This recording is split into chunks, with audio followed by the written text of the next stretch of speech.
तो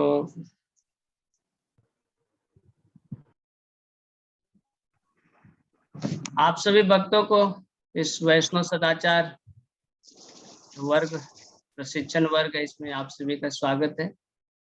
कई सारे भक्त अभी ज्वाइन किए हैं, पिछले सप्ताह को भी हुए थे 5 तारीख को।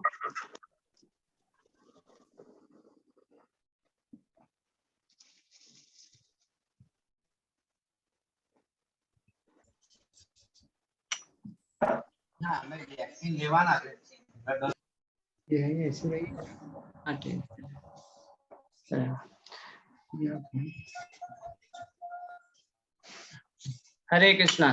तो अभी कीर्तन करते हैं, कीर्तन करके हम इस वर्ग को प्रारंभ करते हैं।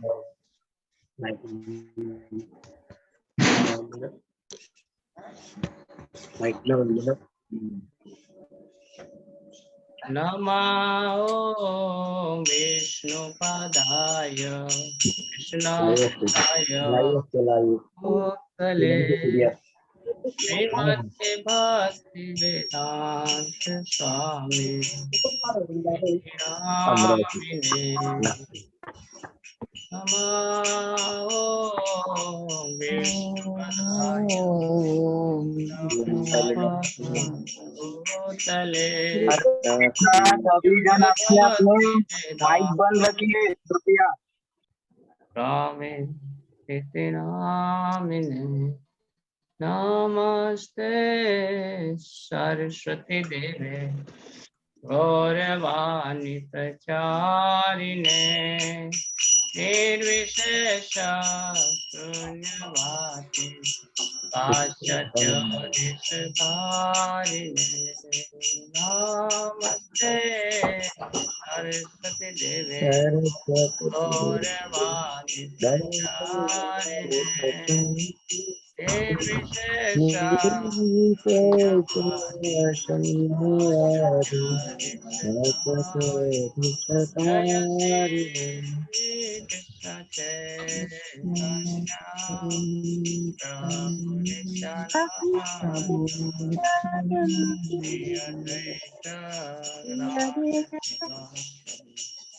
और भक्तवेंद जय श्री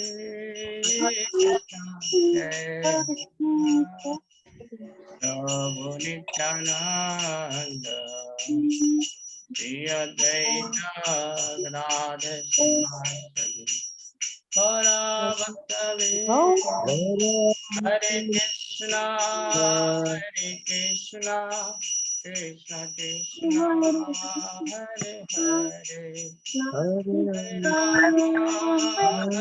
राम राम राम हरे हरे कृष्ण कृष्ण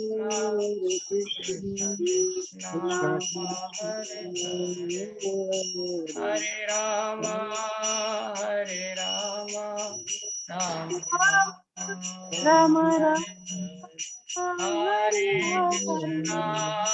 हरे कृष्ण कृष्ण कृष्ण हरे हरे हरे राम हरे राम हरे हरे हरे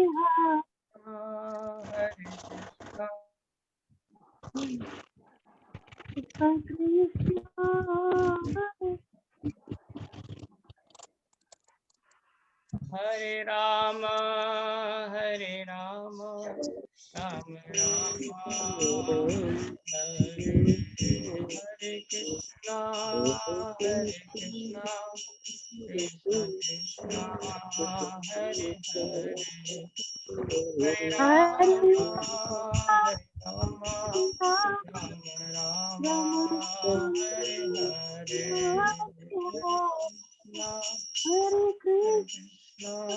हरे कृष्णा हरे कृष्णा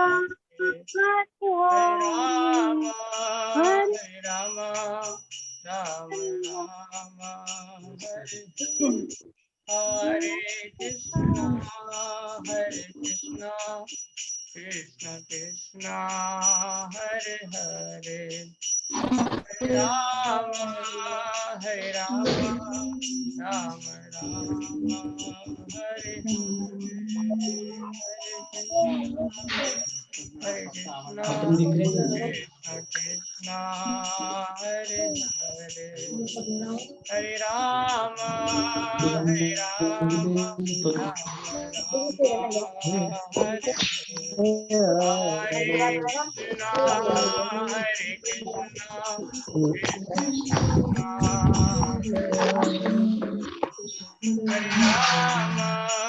हरे राम राम राम हरे हरे हरे कृष्णा कृष्णा कृष्णा ऊपर करो ऊपर।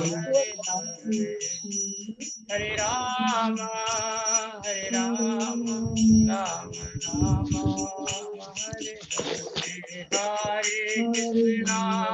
हरे कृष्णा कृष्णा कृष्णा हरे हरे हरे राम राम राम हरे हरे हरे कृष्णा कृष्णा कृष्णा कृष्णा हरे हरे हरे राम राम हरे हरे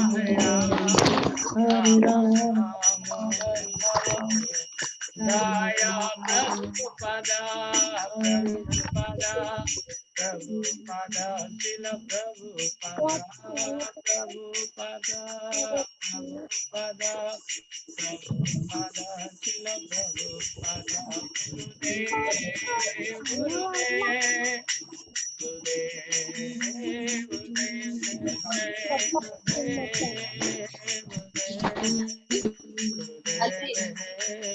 निताय गौर हरि बोल हरि बोल हरि बोल हरि बोल निताय गौर हरि बोल हरि बोल हरि बोल निताय गौर हरि बोल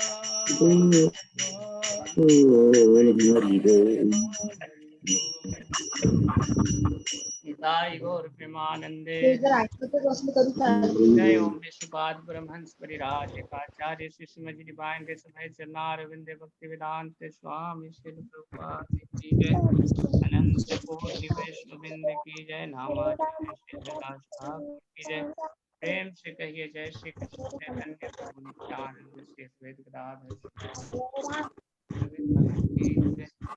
जय गौर प्रेमानंदे हरि हरि बोल।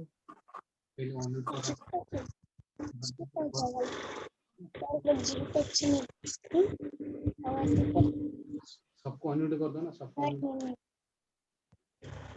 म्यूट कर दो, सबको म्यूट कर दो। हाँ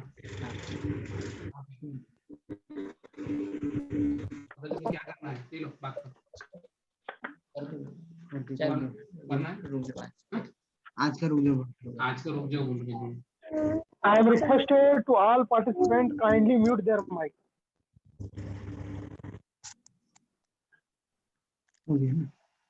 म्यूट करो ना, म्यूट कर लेते हैं इसमें देखिए सबको म्यूट कर सबको यहाँ पे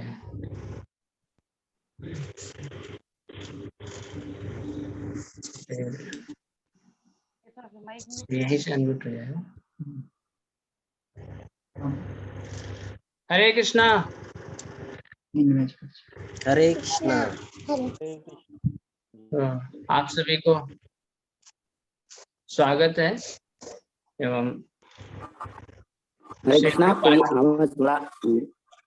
थोड़ा वाला पर आवाज थोड़ा बढ़ा लो।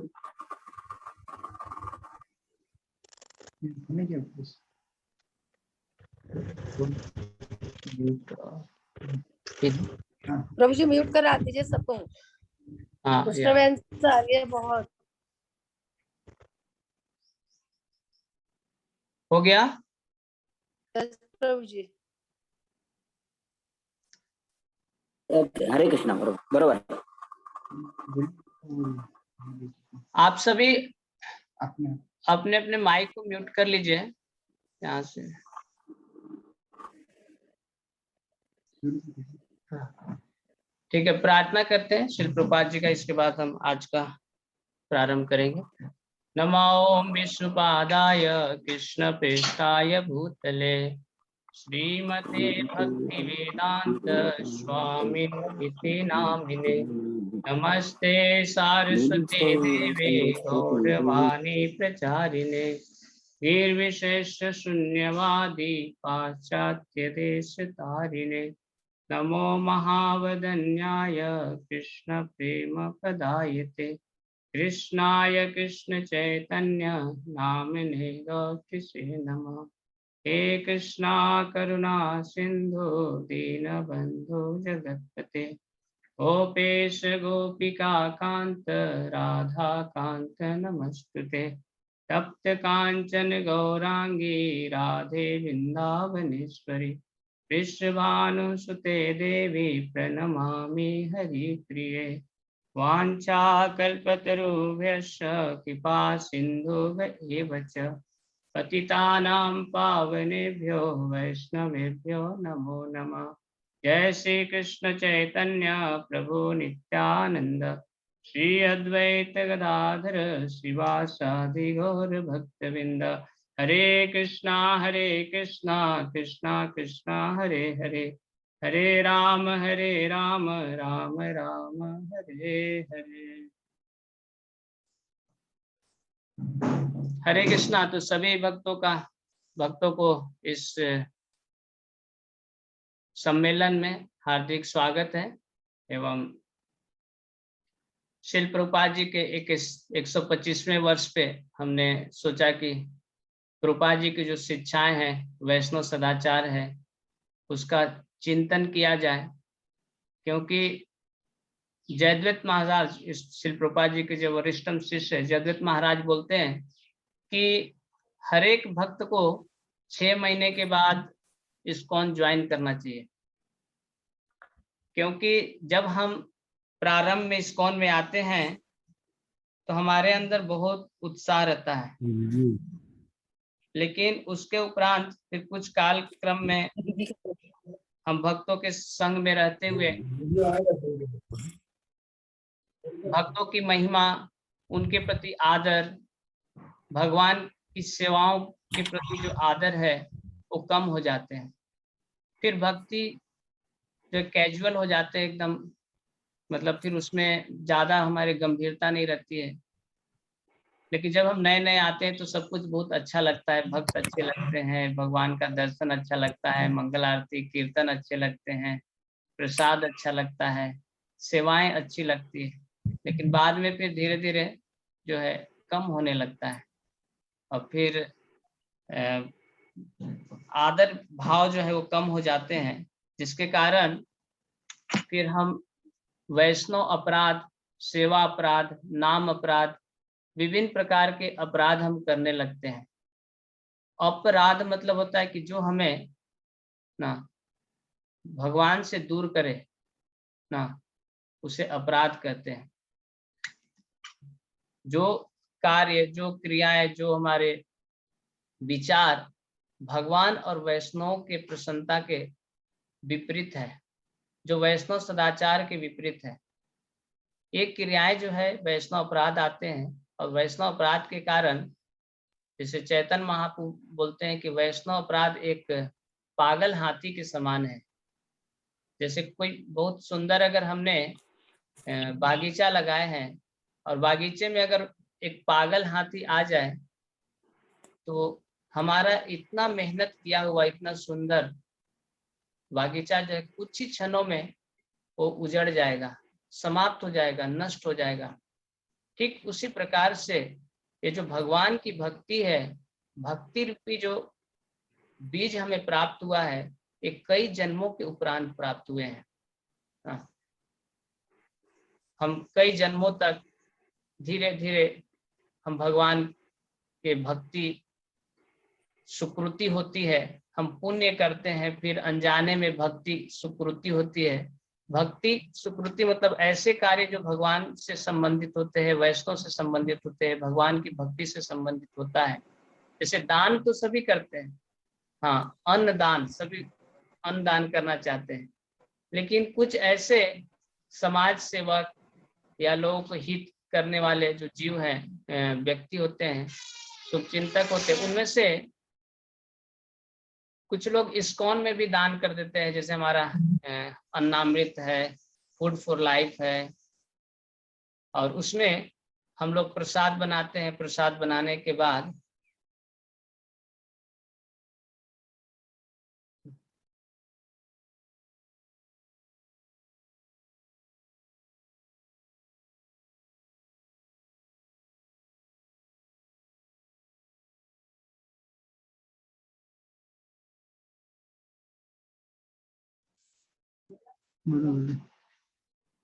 ये लेफ्ट पे जा रही है शायद वाटर।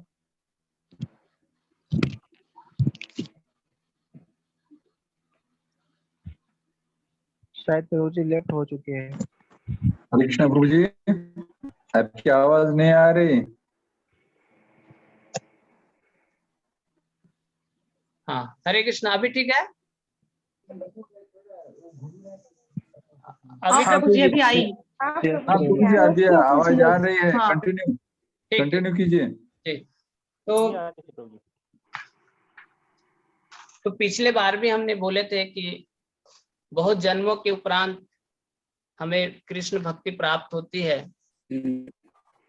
एवं ब्रह्मांड भ्रमिते कौन भाग्यवान गुरु कृष्ण प्रसाद पाए भक्ति लता बीज। इस ब्रह्मांड में असंख्य जीव है, लेकिन उसमें से बहुत ही विरले होते हैं जो कि एक शुद्ध भक्त के संपर्क में आते हैं। तो हम सभी का विशेष सौभाग्य है एवं हम सभी के ऊपर विशेष भगवान की कृपा है कि चैतन्य महाप्रभु के आंदोलन में और चैतन्य महाप्रभु के अनन्य ही अंतरंग भक्त श्रील प्रभुपाद जी के संपर्क में हम लोग आए।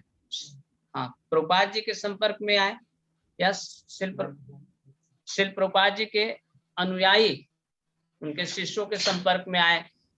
हम इस श्रील प्रभुपाद जी के जो फॉलोअर्स है उनके संपर्क में आए और हमें एक कृष्ण भक्ति प्राप्त हुई है। तो ये जो इतने कीमती जो कृष्ण के बीज है उसमें प्राप्त हुआ है, इसको हमें बहुत ही संभाल के रखना चाहिए। अन्यथा अगर हमसे कुछ अपराध हो जाते हैं, अनजाने में कुछ हो जाता है, ऐसे व्यवहार हो जाते हैं जिसके कारण हमारी भक्ति रूपी जो बीज है, जो लता है, भक्ति लता बीज है, वो नष्ट हो सकता है। इसीलिए ये जो वैष्णव सदाचार हमें जानना बहुत ही जरूरी है कि भक्ति क्या है, भक्ति किस प्रकार से करनी है, भक्तों के साथ हमारा कैसे व्यवहार होने चाहिए, उनके साथ किस तरह से हमें रहना चाहिए, उनकी किस प्रकार से सेवा करनी चाहिए, भक्तों का किस प्रकार से। हाँ हरे कृष्णा। हाँ पूजी,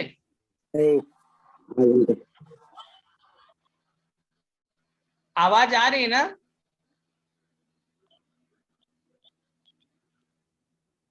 आ रही है प्रभु। हाँ, आ रही है। वो नेटवर्क का प्रॉब्लम थोड़ा सा आपका। अच्छा अच्छा, ओके। अभी आ रहा है। ठीक ठीक है।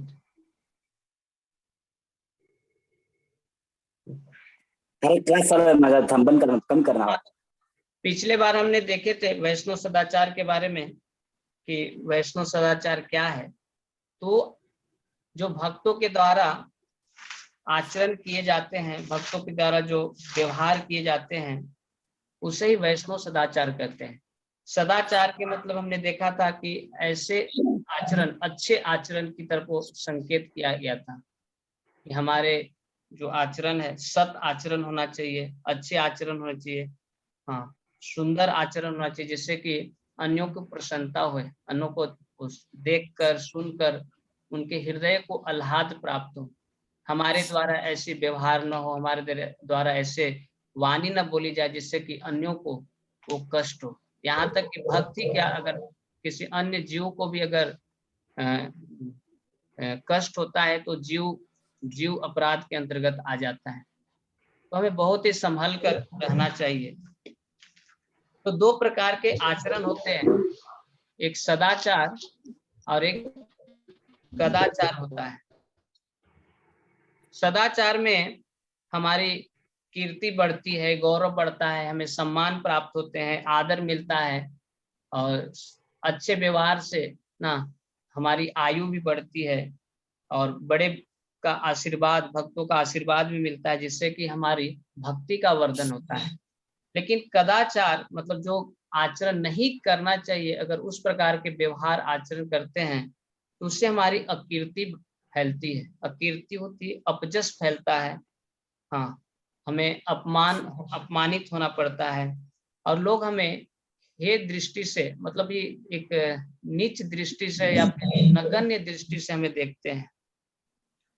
और इस प्रकार के आचरण से हम समाज में, लोक में एवं अपने सगे संबंधियों में भी जो है अच्छे नहीं माने जाते, और हमारा पतन हो जाता है। तो एक वैष्णव का पहचान जो है, जैसे हमने पिछले बार देखा था कि आभूषण, जैसे एक स्त्री होती है तो उसका श्रृंगार आभूषण होता है, वो अच्छी तरह से वस्त्र पहनती है, अलंकार करती है। तो एक वैष्णव का अलंकार क्या होना चाहिए, उनका आभूषण क्या है, भक्त कैसे सुंदर दिखते हैं।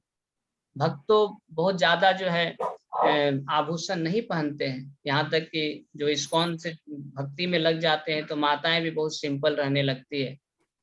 लेकिन उनका आभूषण जो है वैष्णव सदाचार है, अलंकार जो है वैष्णव सदाचार है।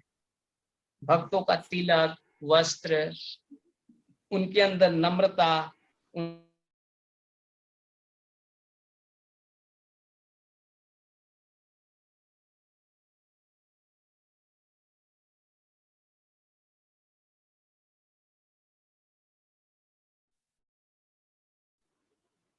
ये सभी जो है भक्त वैष्णव सदाचार के अंतर्गत एक वैष्णव का आभूषण कहा गया है। और किस प्रकार से हम समझ सकते हैं कि कौन भक्त वरिष्ठ है, प्रगतिशील है, परिपक्व है, तो जिस प्रमाण में वो वैष्णव सदाचार का आचरण अपने जीवन में करता है। हाँ, काल, समय, परिस्थिति के अनुसार जो व्यवहार करता है, या कभी ऐसी परिस्थिति आती है जब हमें किसी को सुधारना है, किसी को करेक्ट करना है, किसी को बताना है, तो किस तरह से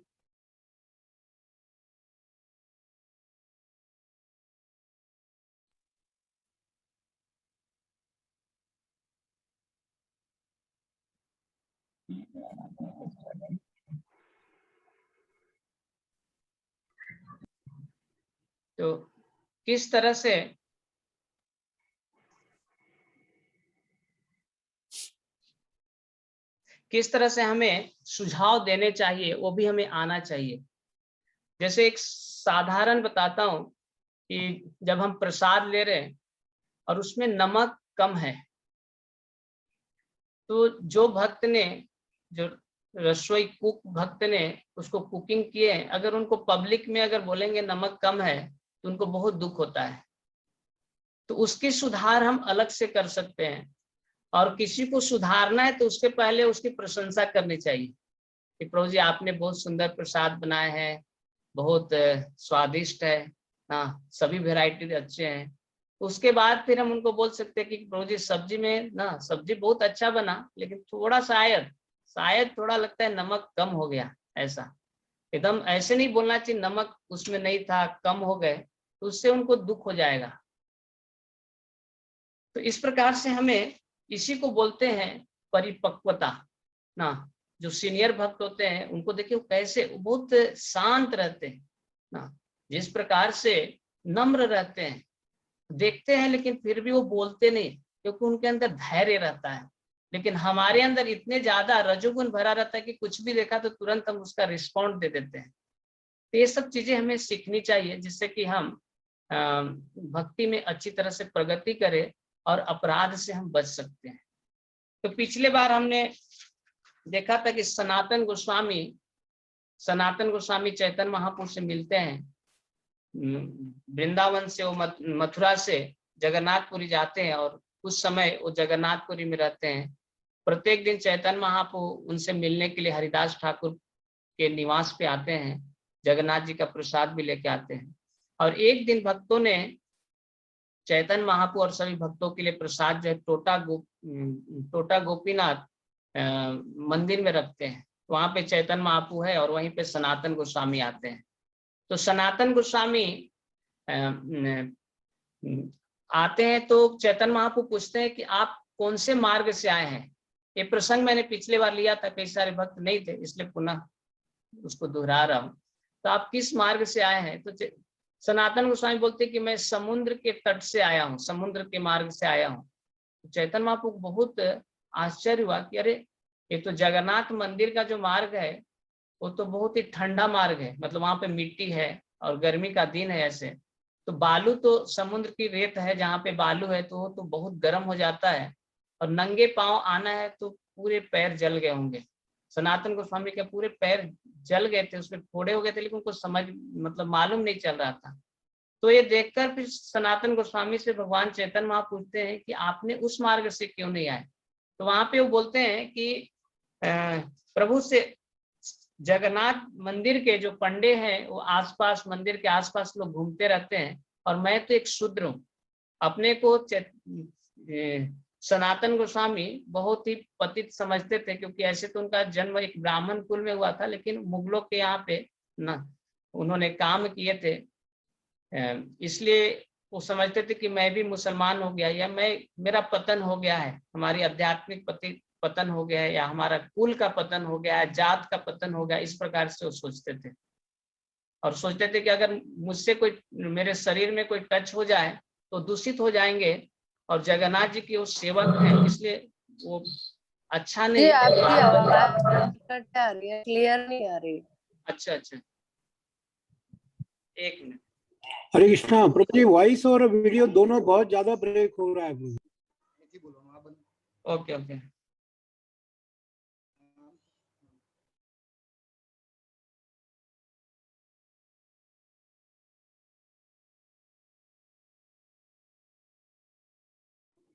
हरे कृष्णा आदित्याचार्य प्रभु। हाँ नेटवर्क का प्रॉब्लम है प्रभु जी। एक काम कर सकते, थोड़ा जगह चेंज करता हूँ मैं।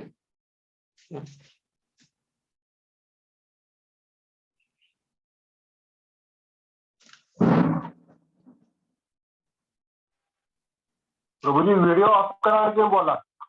अच्छा ठीक है, ठीक है।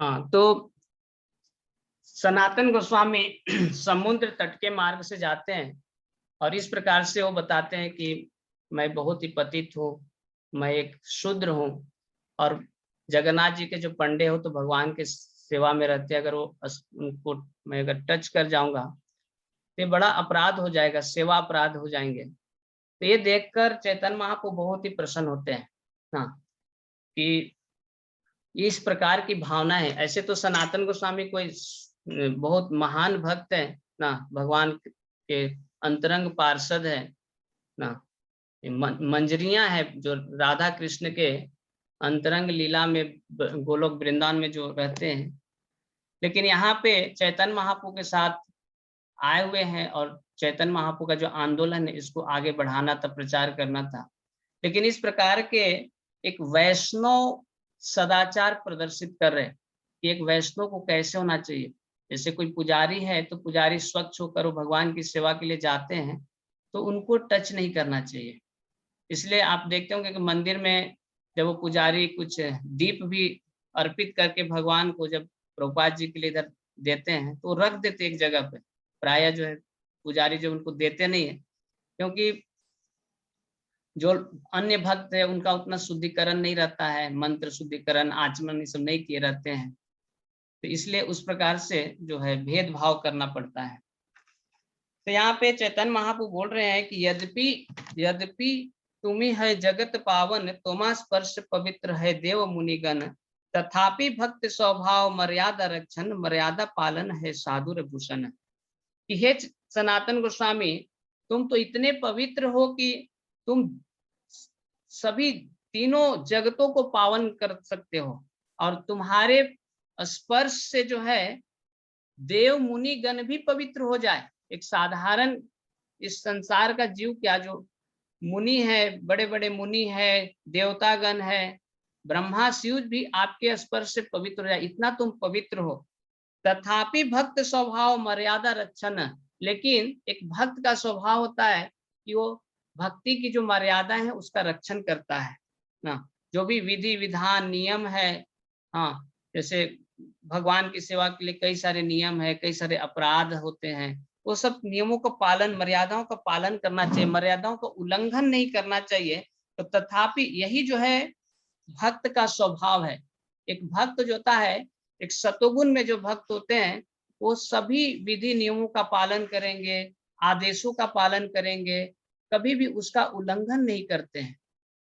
और मर्यादा पालन है साधुर भूषण, और यही जो मर्यादा का पालन करना ही जो है एक साधु, एक भक्त का आभूषण है, श्रृंगार है, अलंकार है। चैतन्य महाप्रभु इस प्रकार से बोल रहे हैं कि एक भक्त कौन है ना, भक्त का आभूषण क्या है? भक्त का आभूषण मर्यादा का पालन करना है। तो वैष्णव सदाचार, हाँ, जो जो नियम है ना, जप कैसे करना चाहिए, श्रवण कैसे करने चाहिए, किस समय पे जप करना चाहिए, जप करते समय टीवी नहीं देखना चाहिए, नहीं तो नाम अपराध हो जाएगा ना। कई सारे लोग जो है टीवी देखते देखते जप करते हैं, कभी कभी सीरियल देखते देखते जप करते हैं, कभी कभी प्रवचन सुनते सुनते जप करते हैं।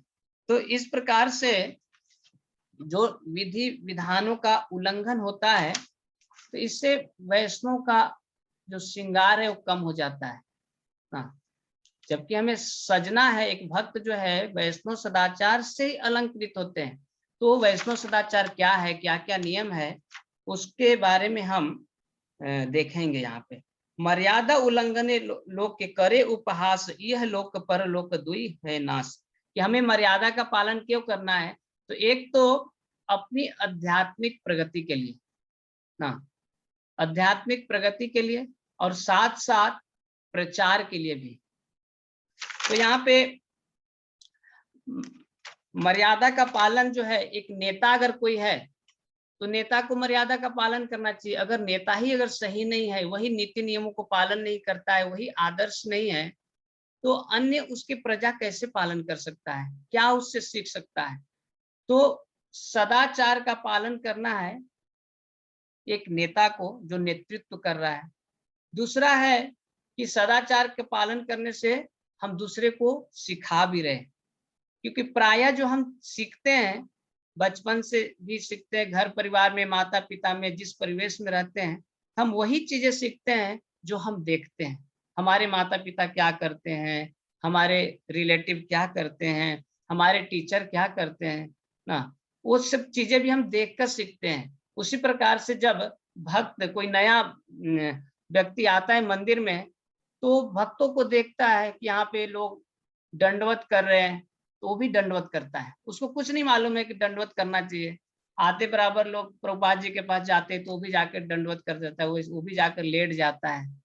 हाँ, वो पूछता भी नहीं क्यों दंडवत करना है।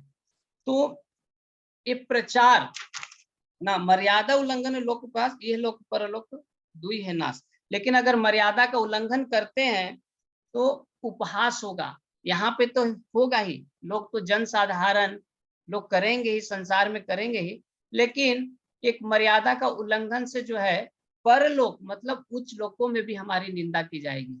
ये देखो, भक्त होकर भी इस प्रकार से व्यवहार कर रहा है।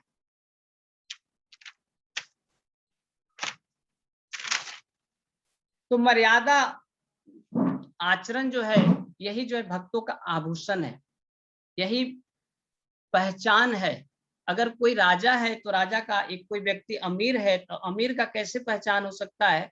तो उसके पोशाक, उसके रहन सहन से पहचान कर सकते हैं ना। कई सारे थोड़े धनी लोग रहते हैं तो काड़े गले में जो है सोने का चैन पहनते हैं, तो कलाई में पहनते हैं। तो लेकिन अगर कोई धनी है, अमीर है, लेकिन अगर वो फटा हुआ कपड़ा पहना है तो उसका कोई मतलब नहीं है ना, उसको हम पहचान नहीं सकते। उसी तरह से एक भक्त है तो भक्त को इन सभी वैष्णव गुणों का अंगीकार करना चाहिए।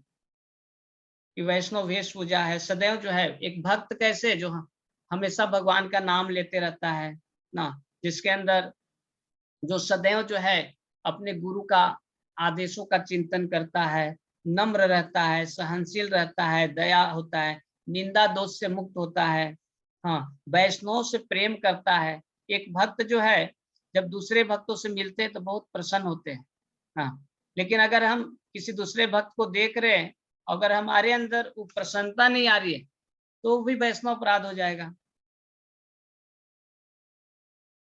तो इस्कॉन आंदोलन से हम सभी लोग जुड़े हुए हैं, भक्ति कर रहे हैं, तो निजी जीवन के लिए तो है ही, लेकिन साथ में हम रिप्रेजेंट किसको कर रहे हैं? ऐसे आंदोलन को रिप्रेजेंट कर रहे हैं जो संपूर्ण जगत के लिए जो है 10,000 साल के लिए दिशा दिखाने वाला है, आध्यात्मिक जो है मार्ग दिशा दिखाने वाला है। श्री चैतन्य महाप्रभु का जो आंदोलन है स्वर्णिम युग कहा जाता है 10 साल के लिए। शिल प्रभुपाद जी बोलते हैं कि जो मेरा ग्रंथ है ये आगे आने वाले 10,000 साल तक के लिए जो है गाइड बुक रहेगा, मतलब पूरे संपूर्ण जगत के लोगों को आध्यात्मिक दिशाएं दिखाएगा, जीने की कला सिखाएगा और इस संसार से मुक्त होने का मार्ग दिखाएगा। तो इतना बहुमूल्य जो है कीमती शिल प्रभुपाद जी का आंदोलन है, इस आंदोलन इस्कॉन, और इस आंदोलन के हम सभी अनुयायी हैं। तो हम सभी के ऊपर बहुत बड़ा कर्तव्य बनता है कि हम इस प्रकार से आचरण करें जिससे कि समाज में शिल प्रभुपाद जी का नाम हो। आज पूरे जगत के लोग हाँ प्रभुपाद जी को जानते हैं, फोटो देखते बताते अरे ये स्वामी जी प्रभुपाद जी ऐसा बोलते हैं। क्यों? क्योंकि उन्होंने आदर्श प्रस्तुत किया संपूर्ण जगत में, कभी भी इस प्रकार के कार्य नहीं किए जिससे कि एक वैष्णव समाज के ऊपर एक अध्यात्म के ऊपर जो है आंच आ जाए या उसकी निंदा हो जाए। तो प्रभुपाद जी जैसे चैतन्य महाप्रभु बताते हैं कि पृथ्वी आछे नगर आदि ग्राम सर्वत्र प्रचार हो मोर नाम। तो चैतन्य महाप्रभु की भविष्यवाणी थी कि पृथ्वी पे नगर नगर ग्राम में मेरे नाम का प्रचार होगा, और वही नाम के प्रचार की जो संस्था है, आंदोलन है, उस इस्कॉन है, जो शिल प्रभुपाद जी ने इस कार्य को किया है। और आज जो हमें एक आंदोलन मिला है, इस प्रकार की भक्ति मिले हैं, ये नाम मिला है, एक प्रमाणिक संप्रदाय में प्रमाणिक गुरु शिल प्रभुपाद और उनके शिष्य हमें गुरु के रूप में प्राप्त हुए हैं। ये आज एक इसके लिए जो है बहुत बड़ा जो है काल बहुत समय लगे हैं इसको बनने में, इस्कॉन को बनने में, या हरे कृष्णा आंदोलन, कृष्ण भावनामृत आंदोलन को स्थापित होने में ना। कितने सारे हमारे आचार्यों ने, 4 संप्रदाय आए, उसके पहले सबसे पहले तो यहाँ पे जब वेदों का दुरुपयोग होने लगा तो स्वयं भगवान गौतम बुद्ध आकर वेदों का ये किया, उनको जीव हत्या से रोका। फिर बाद में शंकराचार्य आए, शंकराचार्य के आदि शंकराचार्य के बाद फिर जो है हमारे जो वैष्णव संप्रदाय है, 4 संप्रदाय के आचार्य आए, और उन आचार्यों में माधवाचार्य आए। माधवाचार्य के संप्रदाय में आगे चलकर माधवेंद्रपुरी आए, जिन्होंने एक राधा कृष्ण की भक्ति की स्थापना किया। उसके उपरांत चैतन्य महाप्रभु आए, 6 गोस्वामी आए, और कई सारे विश्वनाथ चक्रवर्ती ठाकुर, कृष्णदास कविराज और नरोत्तम दास ठाकुर और भक्ति विनोद ठाकुर, भक्ति सिद्धांत सरस्वती ठाकुर, ये सभी महान आचार्य आकर ये हमें वरदान स्वरूप इस्कॉन संस्था प्रदान किया है, जिसमें हम अगर प्रामाणिकता से भक्ति करेंगे तो इसी जीवन में हम भगवान को प्राप्त कर सकते हैं। तो देखिए हम यहाँ पे आचरण सदाचार का पालन क्यों करना चाहिए, तो 4 कारण हम यहाँ पे चर्चा करेंगे। एक तो नेतृत्व करने के लिए कोई अगर नेता है, लीडर है, तो अगर वो नेतृत्व कर रहा है, जैसे गीता में भगवान बोलते हैं कि यद्यत आचरति श्रेष्ठ, ना कि जैसे महान लोग कार्य करते हैं उसी का अनुगमन जो है उनके फॉलोअर्स करते हैं। तो जो नेता है, जो लीडर्स है, अगर वो आदर्श नहीं होंगे तो उनको फॉलो कैसे लोग करेंगे, और अगर उनको फॉलो करते हैं तो जैसे रहेंगे वैसे करेंगे। अगर वो नियमों का पालन नहीं करते, अच्छी तरह से वो व्यवहार नहीं करते, तो उनके भी अनुयायी उसी प्रकार से होंगे। अगर वो शिल प्रभुपाद जी का ग्रंथ नहीं पढ़ रहे हैं, वो साधना सही ढंग से नहीं कर रहे हैं, या फिर मॉर्निंग प्रोग्राम नहीं कर रहे हैं, भक्तों का संग नहीं कर रहे हैं, श्रवण नहीं कर रहे हैं ना। तो पिछले बार हमने चर्चा की थी कि अगर हम श्रवण नहीं करते हैं और केवल सेवा ही करते रहेंगे तो सेवा आगे चलकर वो बोझ बन जाता है ना, फिर उसमें रुचि नहीं रहती है, पर धीरे धीरे जो है सेवा से रुचि चली जाती है और फिर वो सेवा जो है बोझ बन जाता है। इसलिए जब हम श्रवण करते हैं तो श्रवण से चेतना प्राप्त होती है कि हम जो कर रहे हैं किस लिए कर रहे हैं, उसकी महिमा, श्रवण की महिमा, नाम की महिमा, सेवा की महिमा, वैष्णव की महिमा, भक्ति की महिमा, हमें जो चीजें प्राप्त हुई है ये कृष्ण आंदोलन, उसकी महिमा मालूम चलती है, तो उसके प्रति हमारा जो भाव जो है बहुत बढ़ जाता है। और जितना ज्यादा हमारे अंदर भाव आएंगे उतना ही अच्छी तरह से, तीव्रता से, गंभीरता से और सावधानी से उस सेवा को हम संपन्न करेंगे। हमें भगवान का प्रसाद प्राप्त हो रहा है। अगर अभी हम ये देखेंगे कि शिल प्रभुपाद जी की कितनी बड़ी कृपा है, उन्होंने हमें क्या दिया। शिल प्रभुपाद जी ने हमें नाम दिया, शिल प्रभुपाद जी ने हमें एक ऐसी संस्था दी है जहाँ पे हम भगवान की भक्ति कर सकते हैं। शिल प्रभुपाद जी ने हमें वैष्णव दिए, भक्त दिए ना। दर्शने पवित्र हो एक तुम्हार गुण ना, कि ऐसे भक्त है, वैष्णव है जिनका हम दर्शन करके पवित्र हो जाएंगे ना। जैसे कई सारे लोग रहते, कई सारी संस्था रहती, वो जो शराब पीना या जो नशा पान करने जो लोग करते हैं उनको छुड़ाने के लिए कई सारी संस्थाएं हैं, लेकिन वो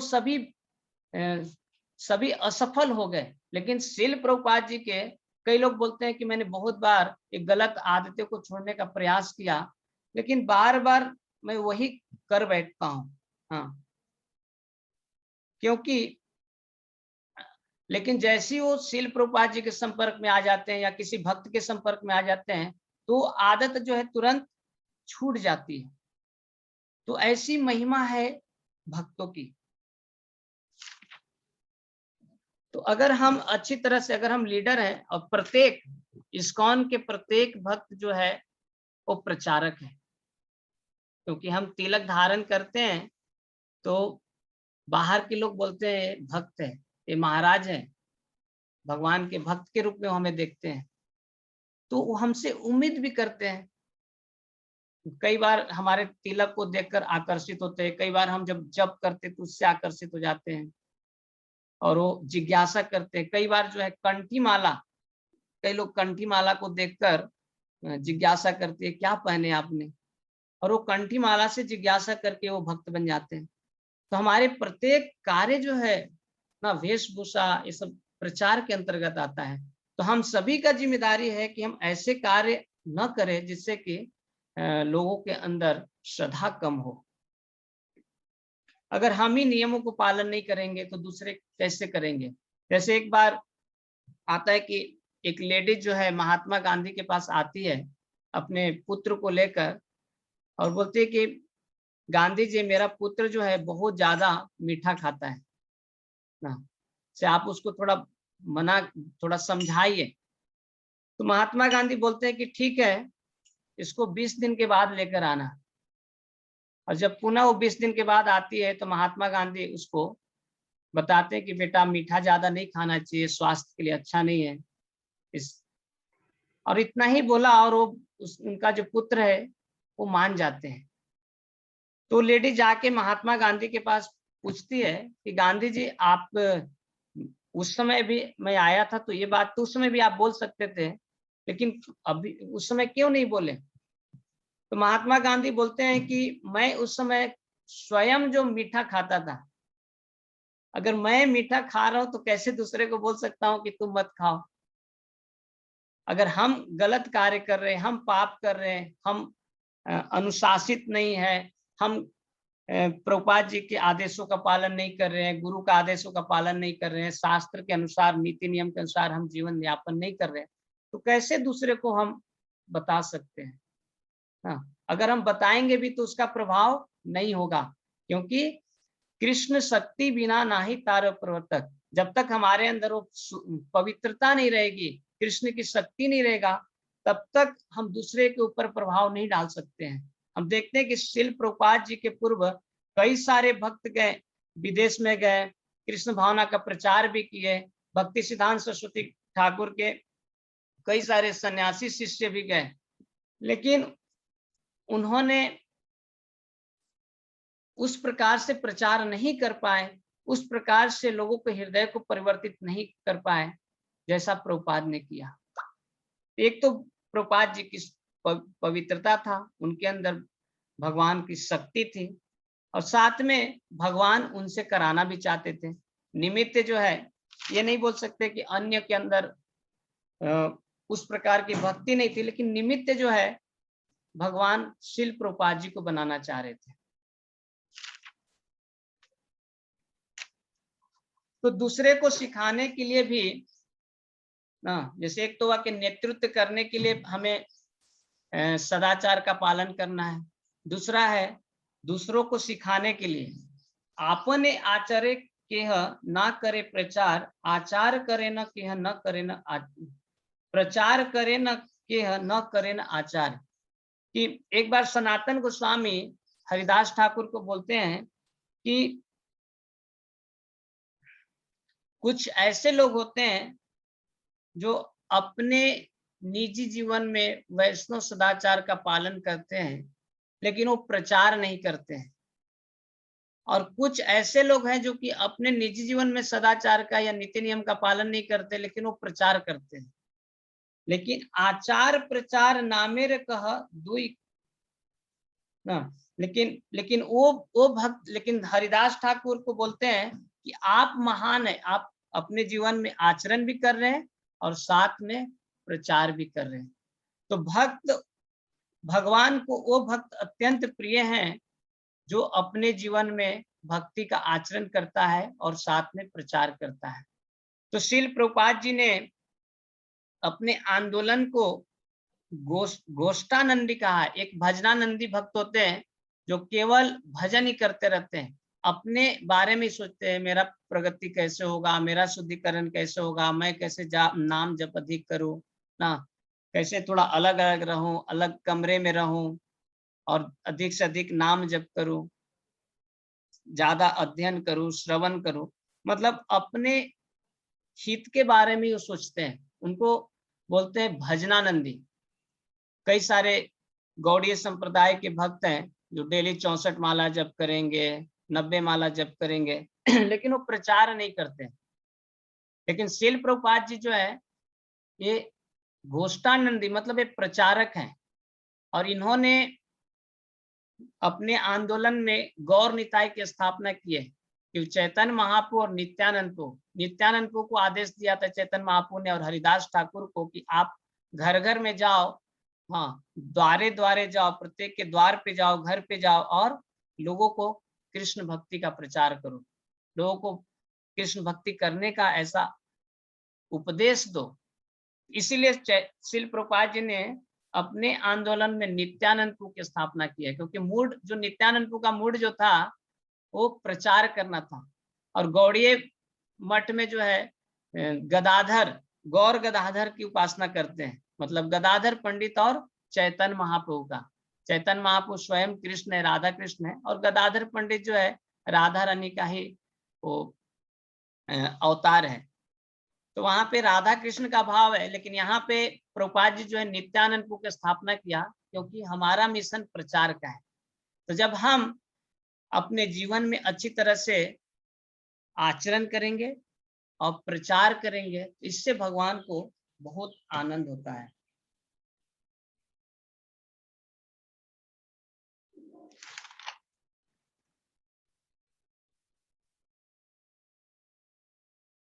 तो एक बार चैतन्य महाप्रभु, जैसे एक हम भक्त हैं, वैष्णव हैं, तो हमें उसी प्रकार से रहना चाहिए। एक बार चैतन्य महाप्रभु वाराणसी में जब गंगा के तट पे सनातन गोस्वामी आते हैं और उनके पास एक बहुत ही कीमती कंबल था। हाँ, उनके भाई ने रिलेटिव में उनको दिए थे, तो कंबल लेकर आए थे और वो कंबल ओढ़कर थे। तो चैतन्य महाप्रभु उस कंबल को देखकर उतने प्रसन्न नहीं होते हैं। हाँ, तो सनातन गोस्वामी समझ जाते हैं कि मैं तो एक बैरागी हूँ, मैं एक सन्यासी हूँ, और मैं इतना रईस प्रकार के जो है कंबल उपयोग कर रहा हूँ, जो कि चैतन्य महाप्रभु को अच्छा नहीं लग रहा है। क्योंकि एक अगर वैरागी है, सन्यासी अगर कीमती वस्तु पहनते हैं, बहुत ना सिल्क का कपड़े पहनते हैं और सोने का रिंग पहनते हैं, इस तरह से चैन पहनते हैं, तो लोग उसका उपहास करेंगे। हाँ, लोग चाहते हैं, लोग देखना चाहते हैं एक साधु जो है, साधु मतलब सरल होना चाहिए, सिंपल होना चाहिए। हाँ, सादा जीवन, उच्च विचार होने चाहिए, रहन सहन खान पान ये सभी होने चाहिए। महाप्रभुर भक्त गणेर वैराग्य प्रधान, जहाँ देखी प्रति प्रीत हन गौर भगवान। कि चैतन्य चैतामृत में बताया गया है कि चैतन्य महाप्रभु के जो भक्त हैं, महाप्रभु रे भक्त गणेर वैराग्य प्रधान, कि चैतन्य महाप्रभु के जो भक्त होते हैं ना, वो वैराग्य में प्रधान है, बहुत विरक्त होते हैं संसार के भोग विलासों से। और जहां देखी प्रीत हन गौर भगवान, और जब चैतन्य महाप्रभु अपने भक्तों को देखते हैं कि बहुत ही वो सरल रह रहे हैं, तो चैतन्य महाप्रभु को बहुत आनंद होता है।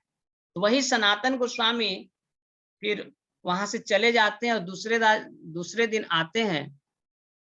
तो पहले तो जाते गंगा के तट पे ही, तो कुछ जो गरीब लोग हैं, भिखारी लोग हैं, जो फटे हुए कंबल, पुराने कंबल जो है ओढ़े हुए, बहुत मैला भी है, तो उनको बोलते हैं कि आप एक कंबल ले लो और अपनी कंबल दे दो।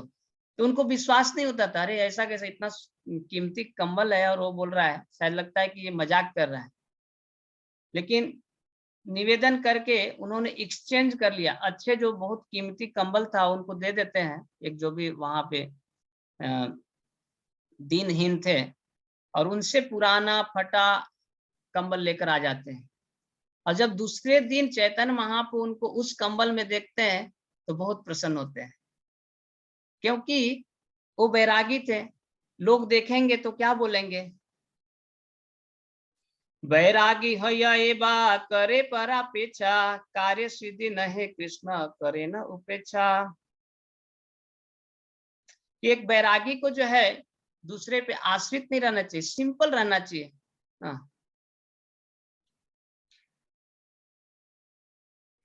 और वैरागी को, एक भक्त को क्या करना चाहिए, तो वैरागी न कृत सदा नाम संकीर्तन, साक पत्र फल मूले उदर भरन।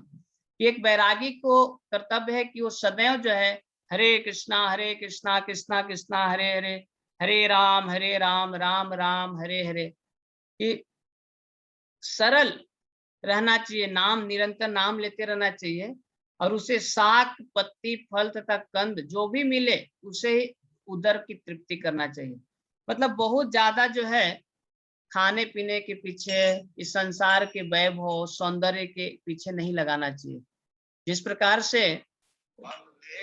रूप गोस्वामी बताते हैं कि अत्याहार प्रयास से प्रजल्पो नियमाग्रह, कि जरूरत से ज्यादा हमें खाना भी नहीं चाहिए और जरूरत से ज्यादा हमें इकट्ठा भी नहीं करना चाहिए।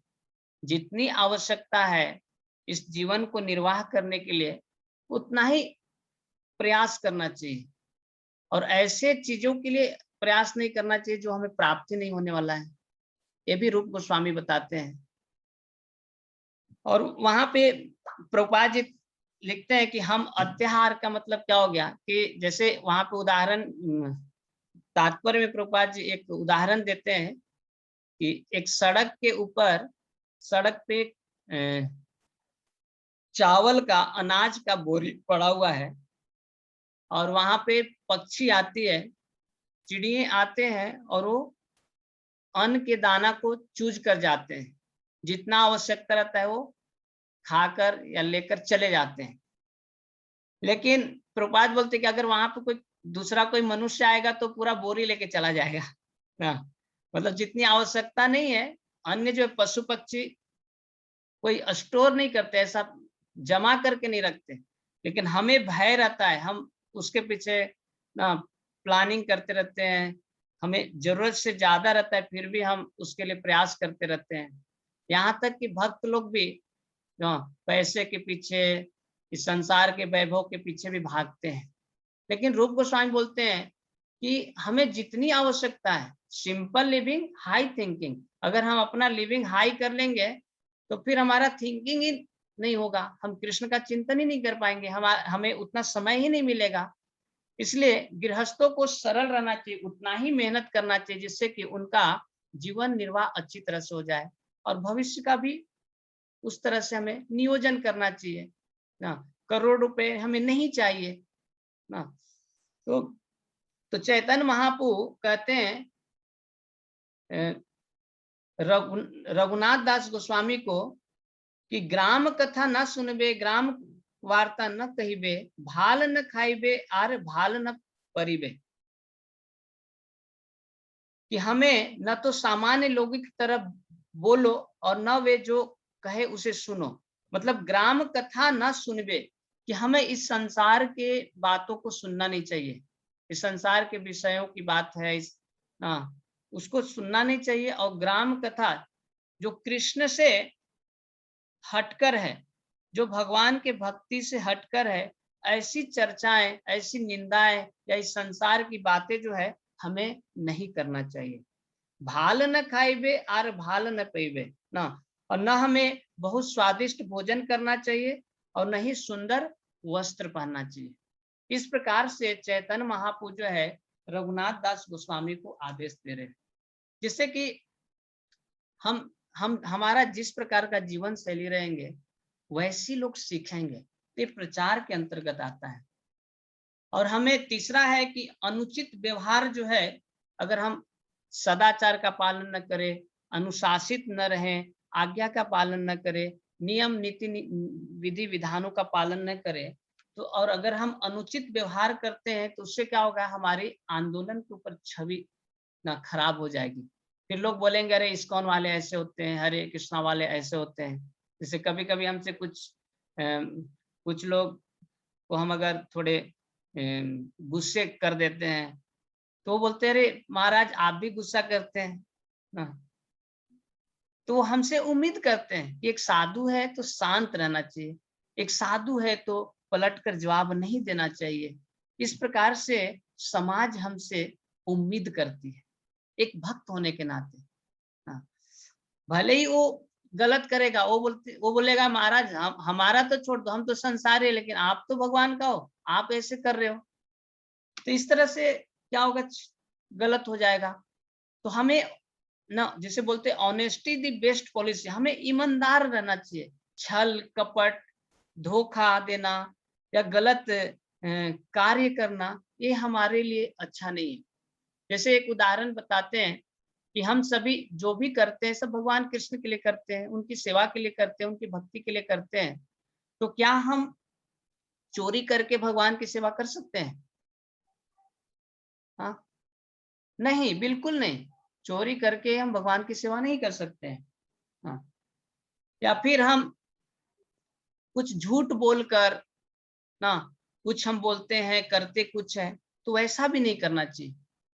जैसे एक उदाहरण देते, अगर हम जैसे मंदिर के हैं, अगर हम मंदिर में डोनेशन मांग रहे किसी से, तो जिस उद्देश्य के लिए हम डोनेशन मांग रहे हैं उस उद्देश्य में हमें लगाना चाहिए।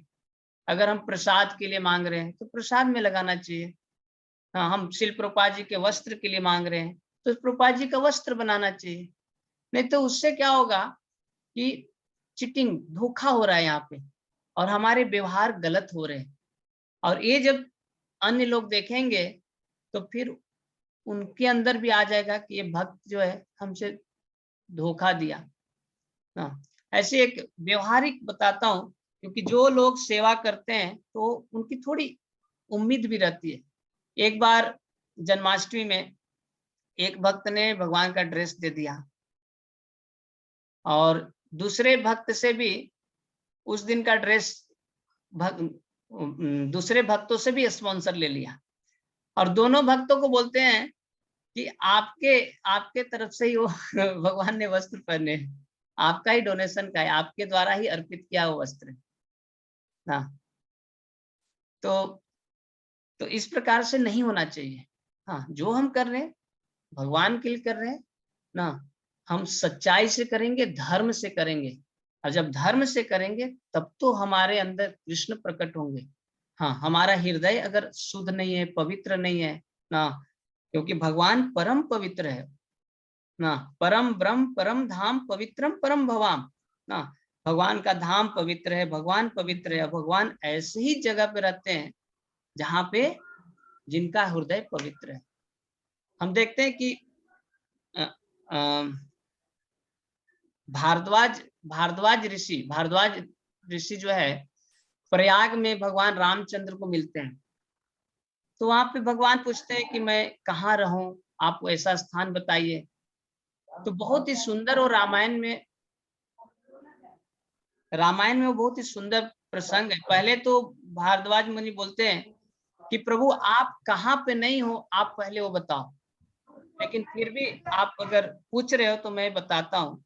तो फिर बोलते हैं कि ऐसे भक्तों के हृदय में रहो जो निरंतर आपके नाम का जप करते हैं, ऐसे भक्तों के हृदय में रहो जो पूरे परिवार मिलकर आपकी सेवा और भक्ति करते हैं, ऐसे भक्तों के हृदय में रहो जिनका हृदय निर्मल है, ऐसे भक्तों के हृदय में रहो जिनका हृदय के अंदर किसी प्रकार का छल कपट और किसी प्रकार के दुर्विचार नहीं है। तो इस प्रकार से, क्योंकि भगवान जो है उन्हीं के हृदय में रहते हैं जो निर्मल होते हैं, जो पवित्र होते हैं, जो सरल होते हैं ना। हाँ, जैसे एक बार एक भक्त बोल रहे थे कि चैतन्य महाप्रभु जो है, चैतन्य महाप्रभु के बारे में क्या बोला जाता है, श्री कृष्ण चैतन्य प्रभु दया कर मोरे, तुम बिना के दयालु जगत संसार, पतित पावन हेतु तब अवतार, मौसम पतिता प्रभु न पाइबे यार।